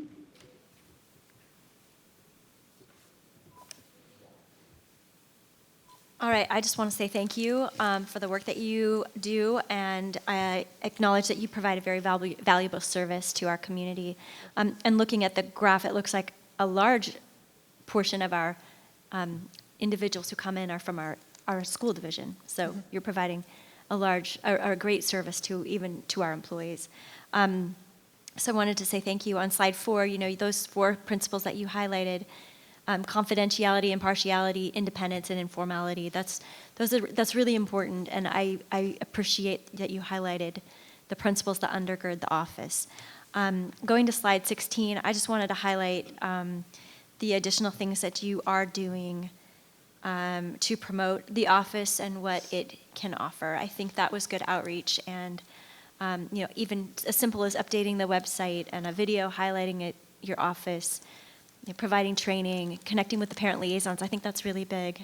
That's very huge, because a large part, it's one of our strategic commitments is to engage the community, that community engagement. And those parent liaisons are a very important connector. They're also a bridge. Yeah. So I love that you identify as a bridge, and then you're helping our other bridges with our community. And thank you for, serving as a leader to the larger ombuds community. That brings distinction to our school division, and it also helps promote best practices within your field. So I wanted to highlight that as well. So I don't have any questions. I just wanted to say thank you for your service. Thank you, appreciate it. Okay, thank you. I echo all of Vice Chair Wall's comments. Thank you very much for the presentation this evening. Thank you. Okay, we're moving on to revisions of policy 854, naming of school facilities. This policy is on for first reading tonight. I'll turn it over to Ms. Wall. Thank you, Mr. Chairman. The proposed revisions to policy 854 are designed to put processes into policy and out of regulation. The changes clarify that naming of schools and naming of school components are the prerogative of the school board, and thus should be set forth in policy, not regulation. If you look at the existing policy, it's very, very lean, and we actually do have processes that we are following, but they're in regulation. So the revisions will also establish a defined process for measuring community support for the naming of school components. As I said, the naming processes are more appropriate for policy, which the board owns and is responsible for. And so these changes reflect good governance, where the board is the owner of these things. It provides for transparency. It provides a better framework for the process so the public understands it. And most of these things that are in this policy, these processes are things we already do, but they're in regulation. We're moving them to policy. I also wish to point out that over the course of several years, and even just a year ago, many board members had recognized that there was a need to improve this policy and to update it. And so the ideas in this proposed policy have come from multiple board members over time, that it reflects the work of the collective board from discussions and previous efforts. So this is a springboard. This is for information tonight. So obviously it's not set in stone, but it is an opportunity to address some of the challenges that have existed with our naming policy and to improve the process. Thank you, Ms. Wall. And I agree. We've been working on this and have had this on the back burner for quite some time. And so in tying up things, and it's this time of the year, in the beginning of the year, we make changes a lot of times to the policies and regulations. And so I think this is in line with some of the reforms we wanted to make regarding this issue. And so again, this is on for first reading. Feel free for anyone to send any concerns to us and to Division Council. They've looked at this as well. And we'll take a look at any amendments or concerns over the next couple of weeks. If anyone has any comments tonight. Ms. Jessie. I have some serious questions about this policy. First of all, there have been several of us who had some situation, me in particular, and Mr. Wilkes, and I don't want to offend anyone, but I was not asked, and I had no input into this policy. I want to share something with you. These schools were named with my direct input or input behind the scenes, and I want to share something with this data. Fannie Fitzgerald Elementary, followed by Charles Cogan, George Hampton, Anita Flemings, Renee Lacey, Dr. Robert Icorn, Betty Covington and John Harper, Unity Braxton, Celeste and Carol. Most of you don't know that Celeste went to my church, and Mr. Carroll is a member of the Moffett Point Marines, and we're very close. He's 90-something years old. And I was kind of pulled into the Hilda Barge situation. What it actually offends me in this report is that of all of these people on this list, there are 9 people on this list. Dr. Renee Lacey was the only person that was deceased. Only one of these people is deceased. And it's offensive to me and to these people that you have an item in there where you say that the person 10A2, deceased 3 years prior to consideration. I don't know why that is in there. I'm offended by it, and I don't know what the thinking was. I don't know why deceased and why they have to be dead for 3 years. That's one thing. The other concern I have is that you've changed the number of people to put it on the agenda. You've changed it from 4 to an additional vote, which means 5 people have to get, in order for this to get on the agenda, there has to be 5 people, which is a majority. So, in other words, what we're saying is that if we want to name a school, put a name on a school or a name on a building or in a gym, that we have to have 5 votes beforehand. Then later you say there's going to be a vote. I don't know why there's a vote, because you already have, in order to get it on the agenda is 5. And normally we have 3. I don't know what, for the ad hoc committee facilitated by facility, what does that mean? And I want to know why the significant contribution to education in Prince William County was removed. And in 10B, 4A, does the principal have the authority to override the community or the student? It says the principal has to approve. Well, there's no, in the previous situation, I had to have a committee because these things were being, we had no guidelines. I want to thank you for putting together the guidelines, and this has been very difficult for me. All day long I've been dreading coming to this board because I didn't want to disagree with you. But you guys did something without even talking to me, or I don't know if you talked to Justin or not, but we are the 2 people who had the problem, and I've named the most schools. And so I wanted to know the 10% in small schools. Well, the 10% of the population, is there a committee? Does that committee have any input? 10% in a small school could be as many as 30 kids. 10% in a large school could be as many as 300 kids. And what does it mean that the board may suspend any requirement of this policy? And who makes a decision about the type of sign and the location? In the last situation, there was controversy about the principal, who was going to place it. There was a committee. I felt that committee met and no one met with it. So there are all kinds of problems with this. As I see it, I cannot vote for this at all.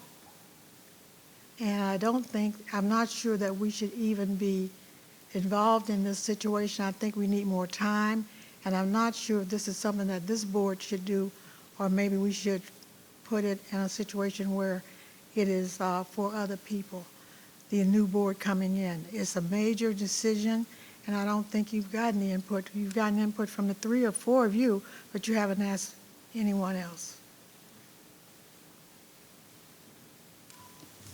Okay, thanks, Ms. Jessie. I mean, much of the stuff that's in here is related to the work that we did when we circulated things about what folks would like to be changed, or if we were to put together a policy. But we're very happy to discuss over the next couple weeks any changes in here that might make this more amenable to everybody. I think the answer for the deceased 3 years was more like, that's sort of a common practice in many places, and it helps sort of sort out if there's any issues with somebody after that you might hear about something afterwards that may take away from maybe their legacy. And so part of the reason we did that's in practice, but certainly not wedded to any part of this. Part of this is to just help organize how we go forward.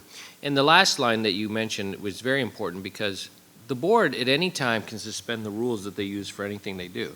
So if, for example, extenuating circumstances arise and the board wants to make a different change, they could suspend the rules for this by a majority vote and then decide to name the school whatever they wish. And that's just like with anything we have, this board can suspend its rules by majority vote on any issue we have, just as part of. Well, I just want to reiterate, to you guys that I'm offended that none of you felt the need to even include me or to ask me what my concerns are. And you know that I am the person. And my husband said this earlier, I want to share something with you. Fannie Fitzgerald. No one knew her history, no one. I called her 40, she said it's been 40 years. She screamed for 5 or 10 minutes before she could even answer. And she did have Alzheimer's, and that's the one thing she kept. She would wander around that building. The same thing with Charles Cogan. I remember that Allison Satterwhite and I walked that building. He was alive, he loved it. And George Hampton came back to that school and shared with those students, and they loved him. And I think to say that a person has to be, I don't care how long he has to be dead, but the fact that you only have dead people, that you're only going to name this building after dead people, and 5 people have to even get the name on the board docket, to me is offensive, and I think it just speaks to the fact that I feel that you and your committee don't want to have people's names on buildings. That's my sense of it. Yeah, I mean, I think, so we circulated information about this, I don't know, it was last summer or summer before, to look for what areas we have in common. There were a number of board members who just don't believe there should be a person's name on a building. I mean, I'm one of those. I'm not in favor of that being the sort of default choice. I prefer myself geographic areas, and that's kind of how I've been. But I recognize the board, will take a look at this over the next couple of weeks and see what we can come to agreement on. I'm happy to look at all of this. Ms. Wall. Was I first? Oh. Yeah, I know we're going to discuss this more. I just want to reiterate a couple points on this. And I mean, I think Ms. Jessie kind of eloquently said some things. And, I also do not agree about the death requirement, I guess we'll call it. I can speak from personal experience, from the schools that were named during this my term or tenure on the board. And, being at Dr. Hampton's funeral, that was a hallmark of his life, that moment, when that school was named after him. And he got to enjoy it. He got to live with that. Mr. Harper, I remember Principal Whitten, the former Covington Harper principal, would say that, it wasn't uncommon to see Mr. Harper sitting in the front lounge talking with the kids as they came into the school. So I think there is something to be said about, recognizing what I would say are living legends in the community and giving them the opportunity to enjoy whatever period would be left of their life in that school. I also have concerns about the 5 board member requirement. I think it almost eliminates and stifles debate before the public eye, because it almost says, okay, well, you need that majority to get it on the board. So it almost, again, keeps someone from having to vote against a name in public and make that hard decision and say, like I said, no, I did not vote for John Harper. I had to make that decision, and I wanted Miss Covington, and you have to take, some hits with that, and it ultimately worked where it was hyphenated. But having it be 5 before it even comes before the board for debate, I have trouble with that. I also kind of a little concerned about the fact that you need the principal to sign off on it. I think that could be potentially a major barrier, an obstacle, depending on the relationship with that principal and their board member, the principal with their community, et cetera. I don't necessarily think it should be a requirement. It could definitely be a component of it, but I don't necessarily believe you have to get a principal sign off. for something like that. But those are just my opinions, and I know we have 2 weeks to submit our feedback, but I just wanted to echo some of the concerns Miss Jessie brought up.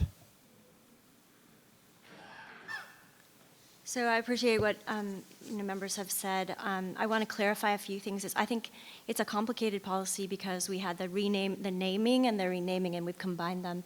And I think it's important to be specific when we're talking what we're talking about. So the 5 people in support of putting a renaming on the motion on motion. So it's for the naming of a school, you don't need 5 people, according to how this is written. The naming works when you have a brand new school. The naming works like how we have been doing it. If you want to rename a school, now we're talking significant community upset. We're talking significant cost. We're talking, there are a lot of implications. So if you want to rename a school, I feel like it is appropriate that you have the requisite support to get it on the agenda to discuss it. Now, an individual may very well say, great, let's put it on there and discuss it, but I'm going to vote against it. And that does happen, where somebody says, sure, I think it's appropriate that we talk about it, but, I'm not going to support it. That could happen. So it doesn't guarantee that you have to all vote the way that, you said to get it on the agenda. But again, let me point out that you have to read the labels, you have to read the draft carefully, because if you're going to name a school, you don't need 5 members to do that. That's just a normal process. If you're going to rename a school, you got to get some support. And also, the 10% requirement doesn't apply to the naming or renaming of schools, but it would be something for the naming and renaming of school components. So that's tracks, fields, laboratories, libraries, auditoriums, media centers, and gymnasiums. And that's when you would say, okay, if we're going to put a name on this gym or a name on this track, do we have sufficient community support for that name? Otherwise, what we have is a system of, or the risk that we just are naming things because somebody's curried favor with a board member. And I personally don't want to play that game where people are coming to me and currying favor with me. That's not always the case, don't get me wrong, but it could be abused because people would be, maybe lobbying for their name to be on a gym or an auditorium in certain cases. So if you do have some safeguards in the process where you have, a letter from the principal saying, yeah, I support that, a showing of the community-driven support saying, we, the people of this school, think this is a good idea because we love, this security guard at our school who's worked here for 10 years, and we think that's great if we name the gym after this security guard, for instance. And then a little bit of detail for the accomplishments of this individual. I believe this is kind of the process that we involved, or that we followed when we named Hilda Barg, and I can't remember what we named her after. But anyway, the Media Center. So this is kind of what we did. Like, we have already put in place an ad hoc procedure, and this codifies it in our policy. So I think that's reasonable. And then the last one I want to address is the deceased issue. I understand that, it's an honor to be named, have a school named after you. However, is the naming of a school for that person, or is it for the legacy of the students and the community going forward? Yes, it's an honor, but when you name a school, you also face a great risk because reputations of living people can change, and things that have happened in a person's life that nobody knows about can still come out right after at the end of their life or before, or people can change. They can live a wonderful life, and then something horrible may happen and come forward. And so I think as a community, if we're going to protect the reputation of the school division and avoid unnecessary renamings after the fact, then if we have a person who is deceased for 3 years, which is kind of a standard in the, not industry, but in the practice, it's a standard practice. If we name schools after individuals whose reputations have been settled and they can no longer really change, and there's time for any sifting or settling of reputation, then we look forward with good governance for the legacy of the school division and the future of that school in particular. So those are some of the reasons, just to kind of give the other side of why I feel like that is an important requirement. I just want to add, I want to add to you that the 10 names, the names that I have given, have we ever had a problem with this? Because by the time these names are put on a building, there have been people in this boardroom, and I think it's offensive to those people who have had their names placed on building, that now you say the only way you can get your name on a building is that you have to be deceased. That's just my thought on it. I'm sorry. Ms. Williams. Thank you. I'm not going to take up too much time with this because this is our first read. I do, it's no secret I'm not a fan of naming anything after any person, but that's irrelevant in the fact that we've done that. I think that what's missing in this conversation is our cultural competency when it comes to why we were in this situation in the first place. 3 years didn't make a difference to Godwin. It ended up being longer, and it was just a horrible reputation. And I think that when we talk about school naming policies, and I'm just going to go out on a limb and assume, there is missing that aspect of being sensitive to one's cultures, why we went through these changes, how we got here in the first place, and that's really the driving factor, and I think that that's missing from this policy. I plan on submitting, my changes that I would like to see. I think we should all do that. It has been an extremely long time since we talked about this, and namings are always going to be a sensitive component when it comes to this board and any other board that has to deal with namings. I do think that one of the things that I very much would advocate for is the removal of the 5 members, because it is already a guaranteed vote. No matter whether people are like, the perception will be that it's already guaranteed to be that way. So I think we just need to be sensitive about that and the perception that we put out there. 3 is generally the standard when it comes to adding things on the agenda. I've sat on this board with a plethora of different personalities, and I think if we're doing this to have something that's going to be living long after any of us are here in the seats, I think 3 would be a more favorable outlook long term than 5, because 5 is what seals the deal. And I just wouldn't want any member of the public to be confused and thinking that we've already made up our mind before we even got something on the agenda. The rest of the things I'm happy to submit in writing. Ms. Wall, Dr. Lateef, Ms. Jackson, Ms. Zagapur, thank you for bringing this back up. I mean, it's something that we absolutely need to do. I just think that based upon the conversation we have here tonight, that there's just some more wiggling room that we need to hash out, which is understandable. Again, it's been a long time since we broached this topic, but I appreciate everyone's input, and I think we should just continue to discuss this. Thank you. Ms. Jessie. I need to clarify something. I went to Wade Anderson and said, after what happened with the school at Independence, I said, look, I want to be on the committee. I want to change this policy. When this thing came out, I was going to talk to him because I am retiring, and I wanted to make sure I had some input because I've had more experience than any of you in this whole process, and I've lived through some really bad things, and so has other members of this board. But I went to him, and somehow it was miscommunicated that I wanted to be a part of this. So when I saw it, I thought, why was I not a part of it? It's just that I think when you form a committee, Dr. Lateef, you have to think about everybody, and I think sometimes we look at who has the votes and you leave people out. So in future references, I would like for you to really consider that some of us feel left out, and I feel left out. Thank you. Just to be clear, there was no committee at all formed. There was understood. There's no committee. The standing rules of this board, and we did circulate discussion and drafts a couple years ago on this issue to get an idea where folks were. Some of the members got together and decided they should finalize this, complete this work, and they took a look at that work that we did a couple years ago and summarized it in this document. And, as any rule that exists on this committee, any 3 board members can choose to, or a board member can write something that they would ask for support to then put it on the agenda to vote for. So it doesn't require a committee. And so that's just how this formed, but we have 2 weeks. We're happy to entertain, any discussion on this. I mean, we all have participation in this. I'm happy to talk to anybody about this. But this is how this gets started, and there's no committee. It's just the way the rules are set on this board.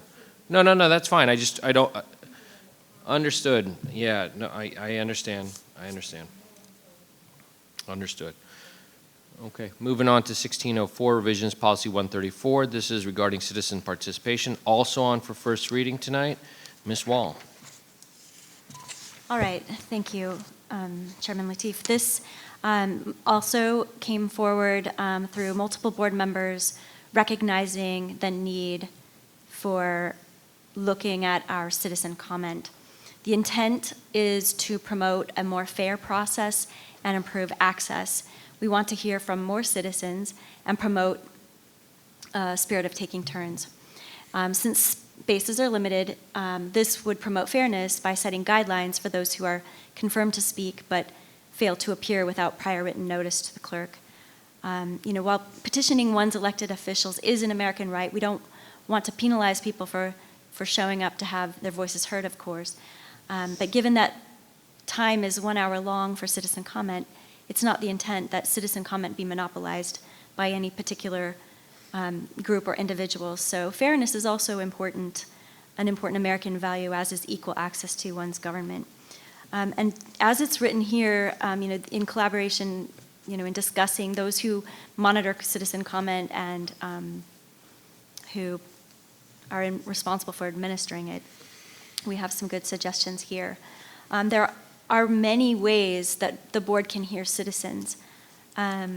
Other ways include phone conversations, back and forth emails, and in-person meetings through office hours or at community events, and those remain in the policy. The policy is largely intact. We also can send video recordings, which is some people did early on, and it was really great. Anyway, there are a lot of ways for reaching out to board members that lead to better conversations and better results because they allow for a back and forth, whereas citizen comment does not. One option that we could consider, this is a starting point, right? Because this is on for information, same as with the naming policy. But we could, if we wanted to improve this further and ensure that we always have 20 speaking spots available, we could, and that no spots go unused, we could put language in to the effect that if spots remain, then folks who had previously signed up could then be given a spot in order of their sign up. We could also do that so that spots don't go unused. But I think, in the spirit of a more fair process and improving access, that's why these changes were proposed. Jesse. The last few meetings have been very challenging for me. Sometimes the speakers were professional in their presentations, and sometimes their anger and genuine frustration got the best of them. We were elected to listen to both types of speakers. I oppose any gesture to limit speakers. My personal feeling is that we need to listen more and make it easier. The time for requests, Saturday immediately after, many people, like Mr. Jesse, for example, he will set his alarm because he's so left-brained. Welcome to the board, guys. This man will put his alarm so he'll get on that board. Most people are not like that, and so they miss the opportunity to actually speak. And so I think that I don't know how you make that more visible so people know, but I think that those people who do know get on there and they take up the 20 slots. I would suggest also that, I didn't see it in your recommendation, but I think what you're saying is the same thing I'm thinking, that when you have 20 slots and you only have 17 people, have holding people who have let them know that they can come to the boardroom. I would also like to see a sign up at the door. I think maybe 2 or 3 slots for people who just don't get around to doing it. They really want to speak, and just an opportunity for them to sign up. I think that is important. The other thing I'd like you to consider, that I think that there are people who speak several times and they're repeating it, they're the same speaker, to penalize them and say you can't speak for 2 board meetings just makes us look like we don't want to hear the other people. And I'm not sure this is what we want to convey. So, and the number 4 was no. I said no to that too, because if the person has an emergency, they may not be able to be at 12 o'clock or whatever. And to say that they cannot speak for 2 meetings, I think is punitive, and I don't think it's in our best interest. That's just my thoughts. Ms. Jackson. Hi, thank you. So we are still collecting input on this policy, but for me, whatever we end up with, the goal is to have productive meetings, or to promote it from productive meetings, and to hear all voices. This policy has been a living document. This is the 3rd change to reflect the needs of our community, and citizen comment time is one way to provide feedback and advocacy, and amending citizen comment time to increase avenues for and opportunities for diverse feedback is imperative, while promoting a fair process. So I'm a firm believer that inclusion is not multiple choice, and every time we make a change to this policy, it has reflected community feedback. And I have one question for Division Council. There was some feedback given earlier about why we are not limiting speech, like I think they gave the example of homophobic slurs, and I was just wondering if you could touch on that. Thank you. The citizen comment involves First Amendment rights of citizens that come here to speak. The courts in general have frowned upon content-based restrictions to citizen speech at board meetings, like school board meetings or other kinds of public forum like this. And so that's a significant reason why including things that would limit or try to proactively censor speech is how the courts would probably see that. In advance of citizens being able to speak would run afoul of a lot of the court cases on this and First Amendment concerns in general. All right, thank you for explaining that. Ms. Williams. Thank you. I'll try to keep it brief. I think it's important for the public to understand that whatever changes we make to citizen comment time does not limit your ability to share your opinions and your thoughts with the board, and I feel like I should record this, but it's absolutely 100% correct. This board has expanded the ways that members of the public can contact us more than any other board that I've sat here with. I also want to remind the public that it is an absolute privilege to be able to get here as the person who lobbied for, I don't even know how many years to get a bus stop outside, got one, no bus schedule that you can actually come to the meeting and ride the bus home or get here. So it's still a privilege to be here in person. And I think it's something that we need to respect. I'll have some changes that I'm going to add. We'll discuss them as we always do. I just appreciate the opportunity to be able to continue to modify citizen comment time as we hear feedback from the public, which has been my understanding and as to what prompted this change, because I've been hearing from lots of members of the public that citizen comment time has once again been weaponized, and it's preventing other members of the community from being able to come here and talk on other topics, and that's very important. If you are able to get your name on the list, you should be able to talk about more than just whatever the dominant flavor is of the moment. And if you're not able to get your name on the list and you want to be present, because the list is being monopolized by one group or another, I think that this board has made a conscientious effort to continue to evolve citizen comment time so that more people with more topics can come and speak. And that will always, I think, be the point of citizen comment time. So I don't want people to walk away thinking this is something that we're doing punitively or that we're trying to restrict voices. I don't think that that's the case. I think that there's definitely more back and forth that needs to go on amongst all of us before we land on what we're going to end up voting on.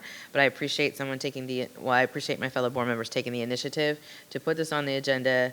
And again, just like the last policy revision, it's all up to all of us to provide our comments, discuss, and be prepared to take action next meeting. Thank you. Ms. Wall. I agree with those comments, and I wanted to share also, it's a common misconception that this board reduced citizen comment time, but several years ago, the policy was written to allow for 1.5 hour of citizen comment time for 10 speakers, and when we made revisions to the citizen comment time a couple of years ago, we doubled the amount of time that was available for citizens to comment. We moved it from 30 minutes to 1 hour, from 10 spots to 20. And so I think it's important to recognize that. That's an example of the adaptation because people had more to say. And now people want to say more to us because school boards are awesome. So, as we heard tonight. And also, just to give a little bit of insight into this, as of lately, when we open up, we have a process and it's working well as far as signing up goes. But when we open it up, when that clock hits 8 o'clock, 20 spots are filled by 8:04. So that's not fair. And I think Americans understand fairness. Not even Americans. I think that's a human thing. We get fairness. Kindergartners get fairness. That's not fair, if somebody gets a cookie and they don't. Or if somebody gets all the cookies because they just take, and then there's nothing left for anybody else. So I think, yes, it's a balance with First Amendment rights and speech, addressing your elected officials and, taking them down. That is a right, but we have to balance it with the need for hearing a multitude of voices. And I know for a fact there were students who have tried repeatedly to sign up to raise issues that have nothing to do with the issues that we've been hearing about in citizen comment time, who have not been able to get in because they're not fast enough. and that's unfortunate. And so they send us an email, which is great, but we have to be guardians of the process. That's part of our job, guardians of the process. And I think it's good governance to recognize when policies need to be changed. And we could change it now, and in a year later, we could say, we think the Board of County Supervisors have the right answer, and we should have 20-hour meetings. We could do that if we want to. So, I'm just saying, if we change it and we think, okay, that's an improvement, great. If we change it and we think that's not an improvement, we can change it again. And future boards can change it again as well. This will be a new board in in a month. Maybe they'll have a different idea. We as a board will have a different idea. But, as a majority, I think I have confidence that as a majority, we can come together and figure out something to make this, to balance the concerns that are here, the First Amendment concerns with the fairness concerns. So I'll wrap up with that. Thank you. I just want to say that the PWA and all their issues and I think we have to be careful that we don't get so caught up in that group and how they've dominated. And maybe it has revealed that the process for getting on the board, get an opportunity to speak, students are not going to wake up at 5 o'clock or 7 o'clock in the morning on Saturday morning. And you have to make it available. I think we need to look at the process a little bit more so we can get more speakers. I'm not going to be on this board, but I know that Mr. Jesse doesn't want to be here until 3 o'clock in the morning, and nobody wants that. But I think that we have to be careful that we appear to be open to people, and they're saying there's a problem, and I think that if you allow maybe something for them to sign up when they come in, a process for more people who are last-minute people, or they're in an issue that comes up after the date, I think we need to create that opportunity somehow, and I'll make a recommendation for that. Thank you. Ms. Zark. So when you mentioned the students, there have been 2 from my district who have tried to get onto citizen comment time and have not been able to. The whole board did see the one email. And so for the public, just so you know, it was a high school student feeling like the no bag policy at the games and events at our high schools is unfair because for girls or for people who may have to carry a medication with them, because if they need to carry a bag with feminine hygiene products or with an EpiPen or whatever, that's kind of that's not fair. So that was the nature of the last email you all got to hear. But I want to make sure, students, if you do email me, I do try to amplify your concern in my comments so that I know you've been heard, but also that the board can hear and maybe perhaps other people, just because I know that people do come to our citizen comment time because they are seeking a greater audience. What they have to say they feel is very important. So I try to amplify those things for you guys as well. Okay, thank you. And just to add on to what Ms. Argapor says, when folks email me, I really try to forward them on to the administration. The administration has been terrific about reaching out and going through a process to try to help find solutions. And so I do appreciate Dr. McDade and her team's work on that. Regarding, I thought Adele Jackson's statement on this is a living document, when we changed it the first time, we said we'd have 10 speakers for agenda items and 10 for non-agenda items. And we found that, there weren't that many people coming to talk about agenda items. And so we made the change and said, look, let's open it up for topics germane to the school board's operations and the school division's operations. And that was a good change. Again, when there's not controversial stuff happening, I think we had done a study, the average number of folks signing up was 13. This is, was the majority of what shows up at the school board meetings. When there's controversial issues like the pandemic, and we were here till 3 in the morning. And I think it's important that everyone remember with Jen Wall's statement that, we doubled the citizen comment time. The policy and the regulations was only 30 minutes. For 10 speakers, and we formalized that to an hour, and we created the ability to send in videos and those kinds of things. So it is a living document, and it's something that we have continued to change. I thought, Adele, thank you for reminding us that I think this will be the 3rd or 4th iteration of the work we're trying to do, and I think that that's exactly how government should work and how this board has worked, that we will continue to try to improve upon where we've been, and when we make issues that don't seem to work, or like the 10 items for agenda and 10 for non, and we changed that. I think that worked out really nicely. So again, this is more of the boring aspects of being on the board, is trying to make it so that the work we can do is more efficient to get to the real work of making sure we're doing what's good for kids. So anyways, I thank the board for entertaining this motion, and please email Division Council or Ms. Wall or I regarding all these changes. At this point, I think are we done?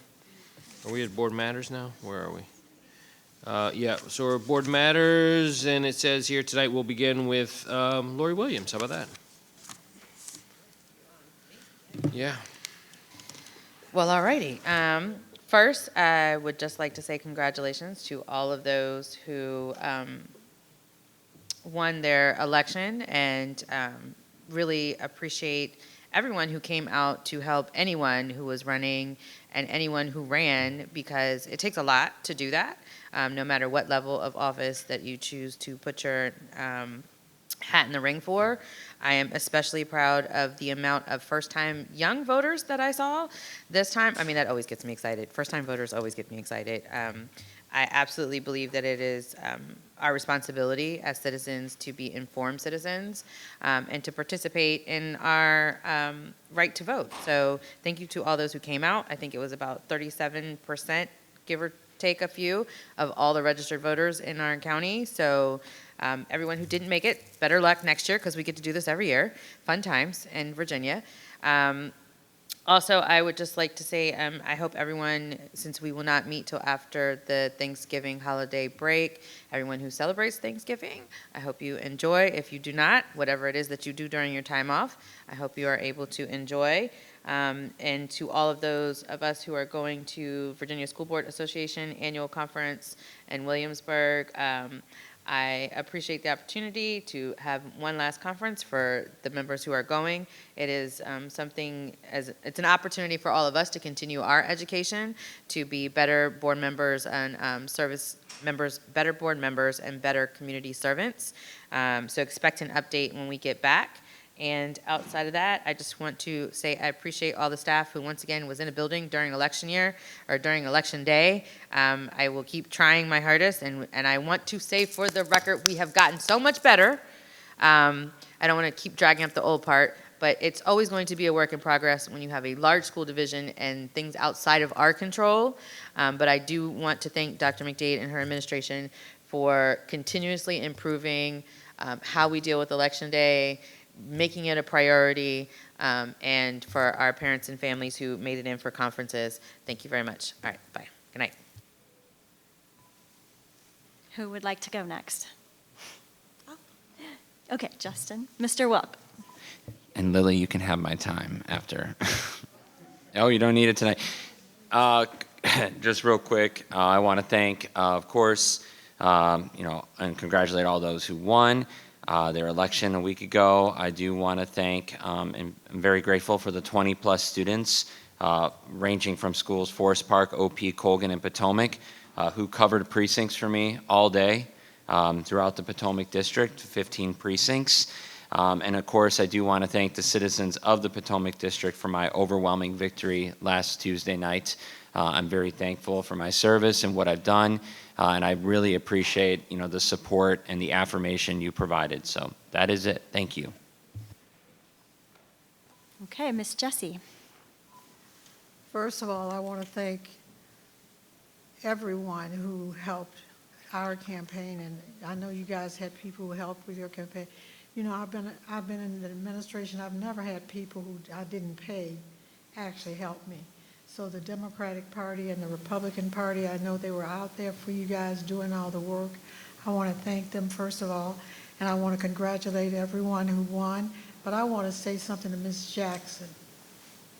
I was hoping that you would win, but you have won my heart because you love your work. And every time when you come in here, you have your notes. You're dedicated to your work. And God has something big for you. I don't know what it is, but I just want you to know that I appreciate you, and don't hang your head because there's something down the road for you. I want to put my one slide up. I think I have one slide. Yeah, my cups. So my gratitude cups. I had Occoquan did well, and I thought about my middle school, and I thought, what's happening at the middle school level, because they were not at 90%. So I dug a little bit deeper, and I went to schooldigger.com and realized that School Digger says that Lake Ridge Middle is above 72.1%, 72.17% of middle schools in the state of Virginia, and that is number 2 in Prince William County, according to U.S. News and World Report, because U.S. News and World Report use a different ranking. It put Lake Ridge Middle at number 2. The only school above it, hey ladies, you're distracting me. I'm too old. And I'm looking at you, I'm sorry. But it was that it was number 2 in Prince William, but the only school above it was the traditional school. So I went to Lake Ridge and I gave them a cup of gratitude, and I just wanted to say that all the schools in my district are killing it, and I want to thank you and everyone on this board for everything that you've done during my tenure. I know it was rough on you tonight, but I've sat around and I waited and waited and waited, but I had to say what I had to say tonight. Thank you. Ms. Zagerper. Thank you, Ms. Wall. This is going to be pretty short. So on Sunday, I got to go to the Sikh Center. It's in the Coles District. They were doing a celebration of Diwali. So I was really grateful to be invited to that. And I want to also mention that this is a group, when we were working on the religious holidays that were going to be off on the calendar. I know some people love this and some people, it's contentious. I reached out to the Jewish community, the Muslim community, the Sikh community. The Sikh community has some holidays, and they were very happy that we even, that we asked. But the one that they mentioned that they're not going to take a day off for, it's going to be on November 27th this year. They celebrate the birthday of Guru Nanak Dev Ji. I hope I said that well enough.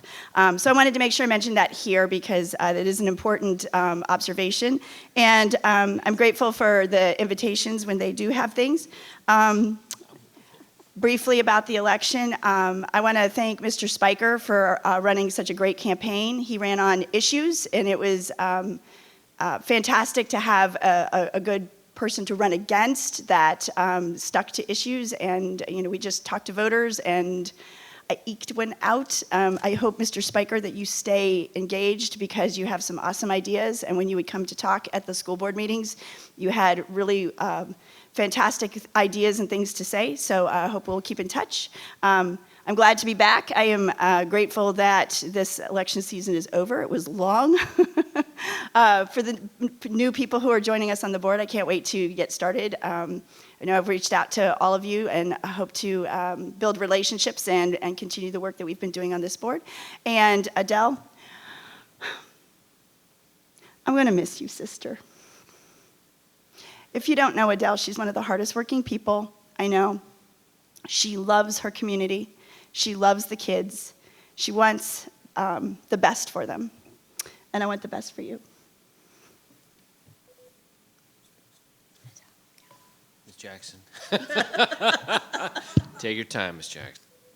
Goodness, thank you, Ms. Agapoy. I love you for that, and I love you also, Mrs. Jessie. And now I'm crying, so thank you. It was really sweet. Hey, you're being known as the crying board member. All right, election season did keep us all busy, and I'm grateful for my family and friends' support, and congratulations to Erica Turdenick. Yesterday, I was able to attend the Gainesville High School advisory meeting. Thank you to those who attended and for the warm atmosphere. Congrats to the Gainesville Girls Cross Country Regional Championships who go to states this Saturday. I also learned earlier this week that the girls cross country, the first ever Gainesville High School sports team to make it to regionals. That's what I was told. And the marching band has an outstanding finish to their competitive season and were crowned 3A VA state champs. Thank you to attendance officers, support professionals, and school psychiatrists. Also, thank you again, my board members, for saying such kind things. As many may be aware, world events are impacting many of our students and staff. Safety and security have remained my #1 priority over the last 4 years, including my votes during COVID to support and evolve, to advocating for clarity and changing the code of behavior specifically as it pertains to harassment and discrimination. However, the key ingredient to creating a culture of inclusion acceptance, which increases the likelihood of feeling safe, are the individuals in the classroom, the teachers, the students. So given world and national events, I'm just reminding everybody, we have avenues of reporting incidents of bullying, harassment, and discrimination, and to please speak to someone at school. While reporting directly to your school administration is a good option, that we also have a tip line for reporting this or reporting, other concerns. It is my hope that the school division will continue to track data on incidents of any discrimination or violence or threats, and will adjust course as needed if it correlates with world and national events as needed.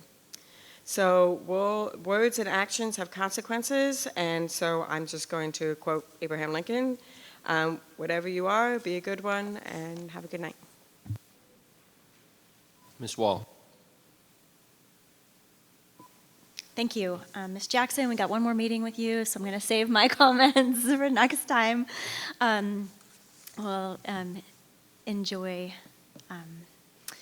telling you some of my thoughts next time. So what's happening in Gainesville? I enjoyed a visit with Battlefield's new principal, Dolores Lucas, and I appreciated the chance to welcome her officially and just have a sit down, just kind of a good chat, getting to know her. It was really a lovely hour spent, and I wish her, again, a welcome to Battlefield and look forward to working with her.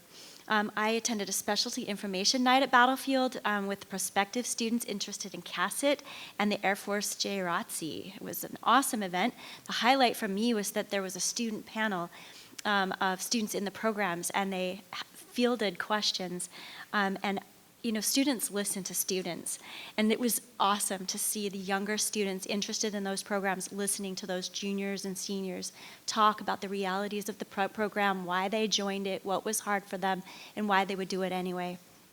So I commend the leaders of the program there at Battlefield for putting that on. I was able to attend Public School Leaders Network meeting of leaders of the school divisions in our region. And we discussed the Virginia Literacy Act and strategies for understanding the law and the implementation so that our youngest readers can benefit. Literacy is of extreme importance to me. It's one of the most important things I think that we do, is help our students be able to read and read fluently. I also was able to attend the Classified Professional Development Conference on the 7th. It was election day, and I was running unopposed, so I got to be the speaker, one of the speakers, which was fabulous and very fun.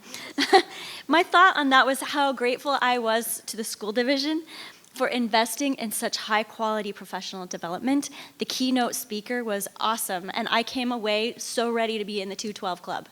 I got a lot out of that presentation, and I've listened to a lot of motivational speakers, but I just thought it was a really great conference, and I heard a lot of positive things, so I just wanted to commend those who organized it. I think the attendees got a lot out of it. So it's cool to see the investment in our staff. Oh my gosh, what happened to my time? Okay, so I attended a Gravely PTO meeting last night, always a pleasure. I went to 2 different Veterans Day events. That's a very special holiday for me because my 2 grandfathers fought in World War II, one in the Pacific and one in the East, in Europe. And also my father-in-law was a veteran of the Korean War. So thank you to all of our veterans. I think I'll just highlight Mountain View and Gravely Elementary School were the 2, and they have a high community involvement and a lot of veterans. And there were veterans there, and we had parades and things like that. And there was one veteran who said he was so touched by the children lining the halls and waving flags and chanting USA. And he said, I've been over 20 years in the service, and I've been, multiple tours to Afghanistan and Iraq.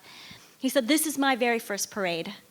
And, in the past, like in history, that was something that we did, when people came home from wars, we threw them a parade. So he said, all these years in service, and this was my very first parade, and it was so touching to have the children cheering for me and saying thank you. He was overcome by how special it was. And so I just want to say to leaders and PTO and staff who go beyond their usual, contract hours and whatever they're supposed to do, to put on these kinds of events that really help us achieve our strategic commitment of community and family engagement. It's just such a great example. There was such a great camaraderie and feeling in the room, or feeling in the school, both of those schools. And I know other events happen across the school division like this. I just want to say thank you. Thank you to all of our volunteers, our staff, our leaders who really go the extra mile. You are so very appreciated, and the community appreciates it. And I will end by saying, happy Thanksgiving, everybody, and have a safe drive home. All right. Well, thank you, Ms. Wall, and everyone. Happy Veterans Day, and thank you to all our tremendous veterans for all the work that they do and have done for us and the sacrifices they've made. Happy Diwali. It was Sunday for the Hindu Sikh communities and the broader Indian diaspora here in America and in India. Happy Thanksgiving coming up, and happy end of the election season. So for those who were reelected, congratulations. And for those who stepped up to run and make an effort to get their voices heard, we thank you. And we appreciate all of the effort that has gone into this season to help try to bring forward the ideas that will help benefit our children. So I do thank all the candidates who've run on behalf of trying to make our school division better, and I am grateful for them. We recognize in our Launching Thriving Futures some tremendous folks, and I was very happy to see that we recognized Fahad Abdul Razak today. He's a West Point cadet and winning the Rhodes Scholarship. The Rhodes Scholarship is an extremely rare award to win, and I'm very proud of this. Many of you know I speak, a lot about competitions, programs, student success, and getting our students the opportunities to get themselves in a position to do well, whether it's getting into college, whether it's finishing college, whether it's going to community college, whether it's getting a trade, whether it's going to the academies. We have enormous numbers of students, and I don't know if there's a study, but our county sends a lot of students to the military academies, and these are among three of the best public universities in America. And then when they go there, they succeed. I mean, one of the students that I wrote a reference for 3 years ago or 4 years ago, he's just graduated. He was the #1 student at the Naval Academy all 4 years running. He was a Prince William County student. And so I'm, just very excited about that. And yes, we do spend our time at the beginning of these meetings to recognize some of our top performing students. But I would go further and have you all in the community look at our websites, at our individual school websites, at our Scoop. We honor all of our students as much as we can. We honor them on stage when they're in plays, when they're on chorus activities. We recognize them in all the great work and the extracurricular activities they do. And so this is a school division that really does try to promote every aspect of where our children come from and what they're trying to do, and encourage them to really take advantage of the opportunities that are here. And so we really are excited. And I talk about this, you read about the news every day, and everything in the news is bad. It's, it's awful, and, it's about crime, it's about this, it's about earthquakes, it's about war. I'm very happy to report, if you take a look at the Inside Nova Facebook page on the story they did on the Rhodes Scholar, Cadet Abdul Razak, it has the most likes of anything that they've done all week right now, and it's going really fast. Because why?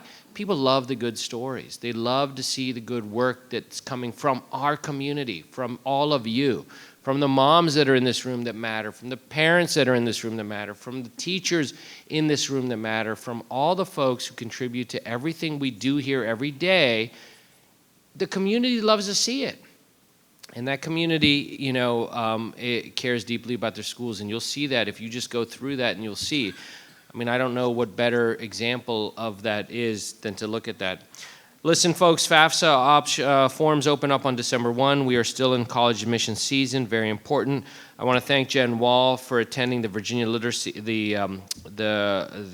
what do we call this? The regional public, what do we call it? We have a network of the 9 superintendents in this region, in chairs and vice chairs, that discuss some of the important issues that affect all of our schools on a regional basis. I want to thank Dr. McDade for stepping up and taking a leadership role in that program, in that effort. And it was a really terrific meeting on some of the work that we have to do on the Virginia Literacy Act that is actually being mandated to school divisions across the Commonwealth. With that in mind, it is 11:01, and this meeting is adjourned. I will have more to say about my dear member, Adele Jackson. She's not done yet. We still have over a month to go. But I will say, if ever anyone accuses me of having a shadow board member on this board come January 1 forward, it will be Adele Jackson. Will be the shadow member. Thank you, Ms. Jackson.